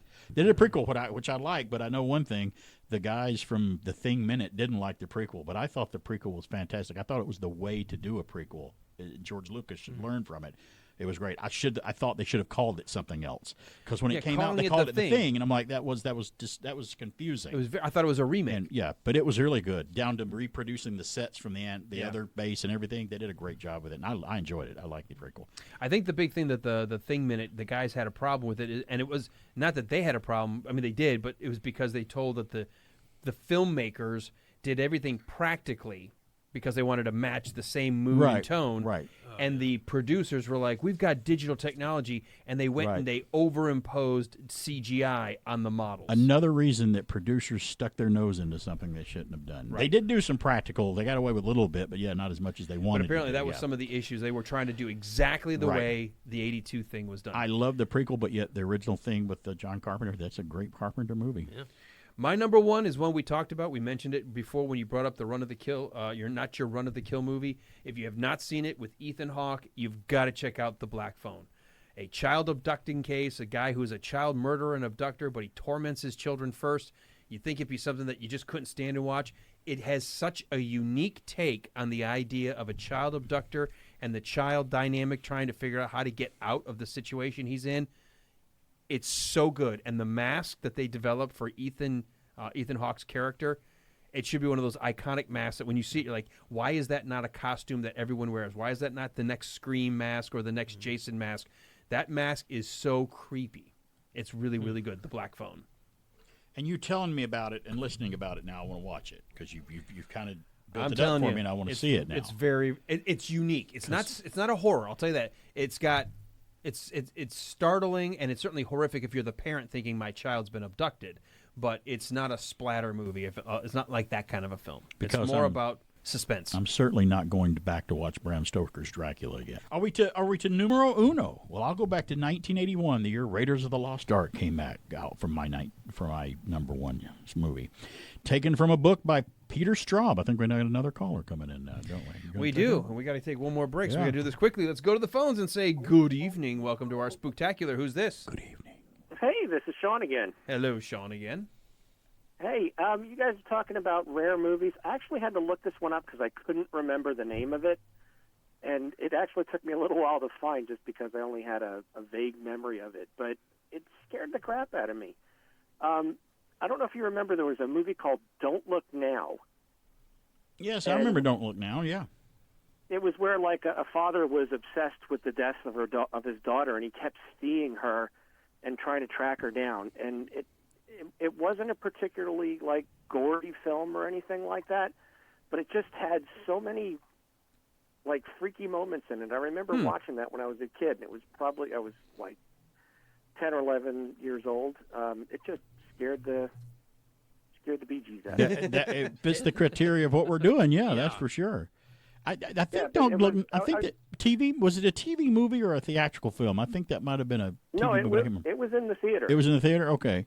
That's interesting. I have a vague memory of that in the back of my head. You guys are going over all these films, and the funny thing is I had mentioned, I don't remember how many months ago, to somebody, like, oh yeah, just like The Shining, and they asked me what that was. So this isn't like, wow. It's just that some people just haven't. They don't just keep up with these old movies from the 70s and the 80s. Oh. Well, thanks, Sean. That's an awesome one. I just looked it up. I didn't realize it had Julie Christie and Donald Sutherland in it. From 1973. It was a great performance by Donald Sutherland. It was really good, and he was just totally nuts. He's a very good actor. He is fantastic. All right, Sean, thank you so much. All right, good night, guys. Good night. All right. Where were we? You got your number one? Yeah, number one, 1981. Two generations of men find themselves haunted by the presence of a spectral woman when the son of one of the elderly men returns to his hometown after his brother's mysterious death.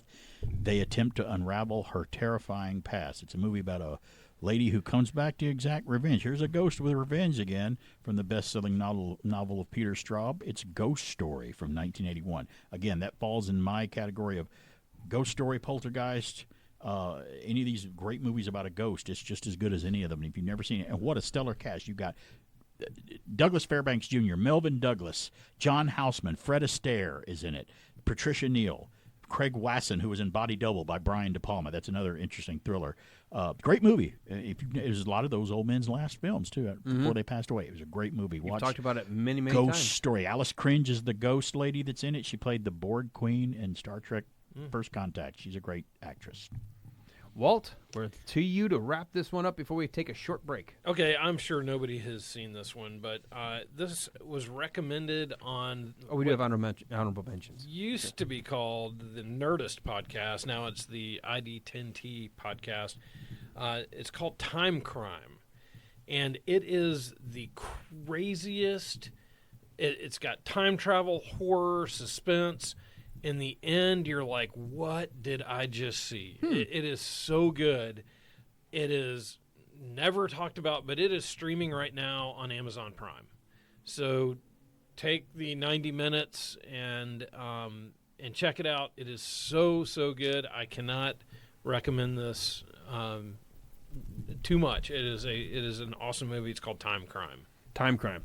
All right, I did have an honorable mention. We'll do this very quickly because we do have to take this last break, and we'll have only a few minutes when we come back. I saw it once. I don't think it did a whole lot for a lot of people, but Jacob's Ladder, a story of a guy who is back from Vietnam. Maybe he'd been experimented on, and things start getting weirder and weirder and weirder, and by the end, you're like, oh, I didn't see that coming. Huh. Jacob's Ladder. I remember seeing the ads for it. I don't remember ever seeing it. Adrian Lean directed that. The guy that made what did he direct? He was. I'd have to look him up. He directed a lot of thrillers. I think he directed the what's the movie with Michael Douglas and Glenn Close? Oh, Fatal Attraction. Didn't he direct that? I have to look up and see. Make sure. Perhaps. But yeah, I saw we'll Jacob's Ladder in the theater for $1. Yeah, so I think I saw it in a $1 theater. I think when it came out that later. messed me up when it got to the end. I was like, whoa. That's what we're watching? Oh, my God. The so scene good. where they're in the club dancing, and you see the creature around the lady. He sees that flash of the creature around the lady's leg. It's just bizarre.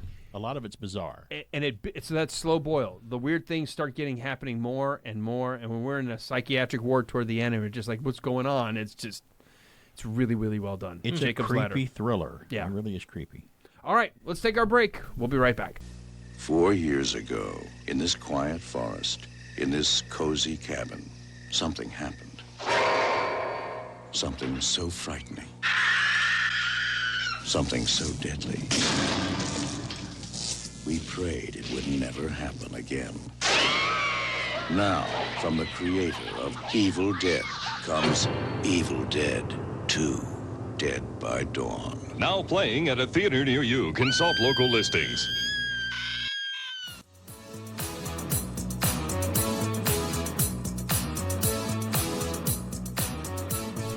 Welcome back, everybody. We only have a couple of minutes left. We're done. I cannot believe this. We're coming up to the witching hour. BK, I have to say, the idea of you, when you joined the crew back over 9 years ago now, saying, why don't we do something for Halloween? And here we are 9 years later doing the same thing that we've been doing now, bringing Halloween to life all over again. Well, it was kind of shaky here at WBHF for them to bring me on board to begin with. I know they were taking a chance to begin with, so I'm glad that they did that. So that's great. So coming from another station that's no longer around, but yeah, that's a horror in itself. But I want to add something right quick while we've got just a few minutes, and I won't take them all up. The 5 grossing horror films of all time, and some of them that we were talking about tonight are those. And I'm going to give you 2 things. Adjusted for inflation is the one I'm going for. The number 5 is Alien. $744 million adjusted for inflation to today. Then you have It, the remake, Stephen King, It. It's $836,959,000. Number 3, Jaws 2, believe it or not. $937,667,000. Jaws 2. Wow. The sequel to Jaws. Number 2, Jaws. Okay. $2,627,088,000. Okay. Jaws.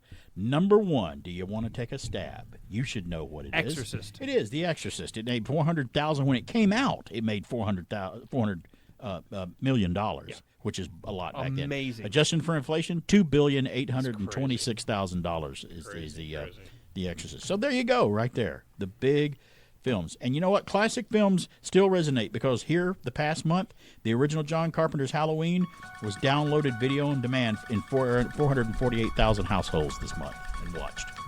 Guys, I love this every single year. Thank you, Southern Cove, for making this happen. BK, thanks for everything, all your concepts, the ideas, things that went into to tonight. Thank you, and thank Walt. Walt, thank you as well. Glad to be here. Thanks for having me. And ladies and gentlemen, thank you for hanging out to our Halloween Spooktacular. It's midnight, top of the hour at WBHF Cartersville.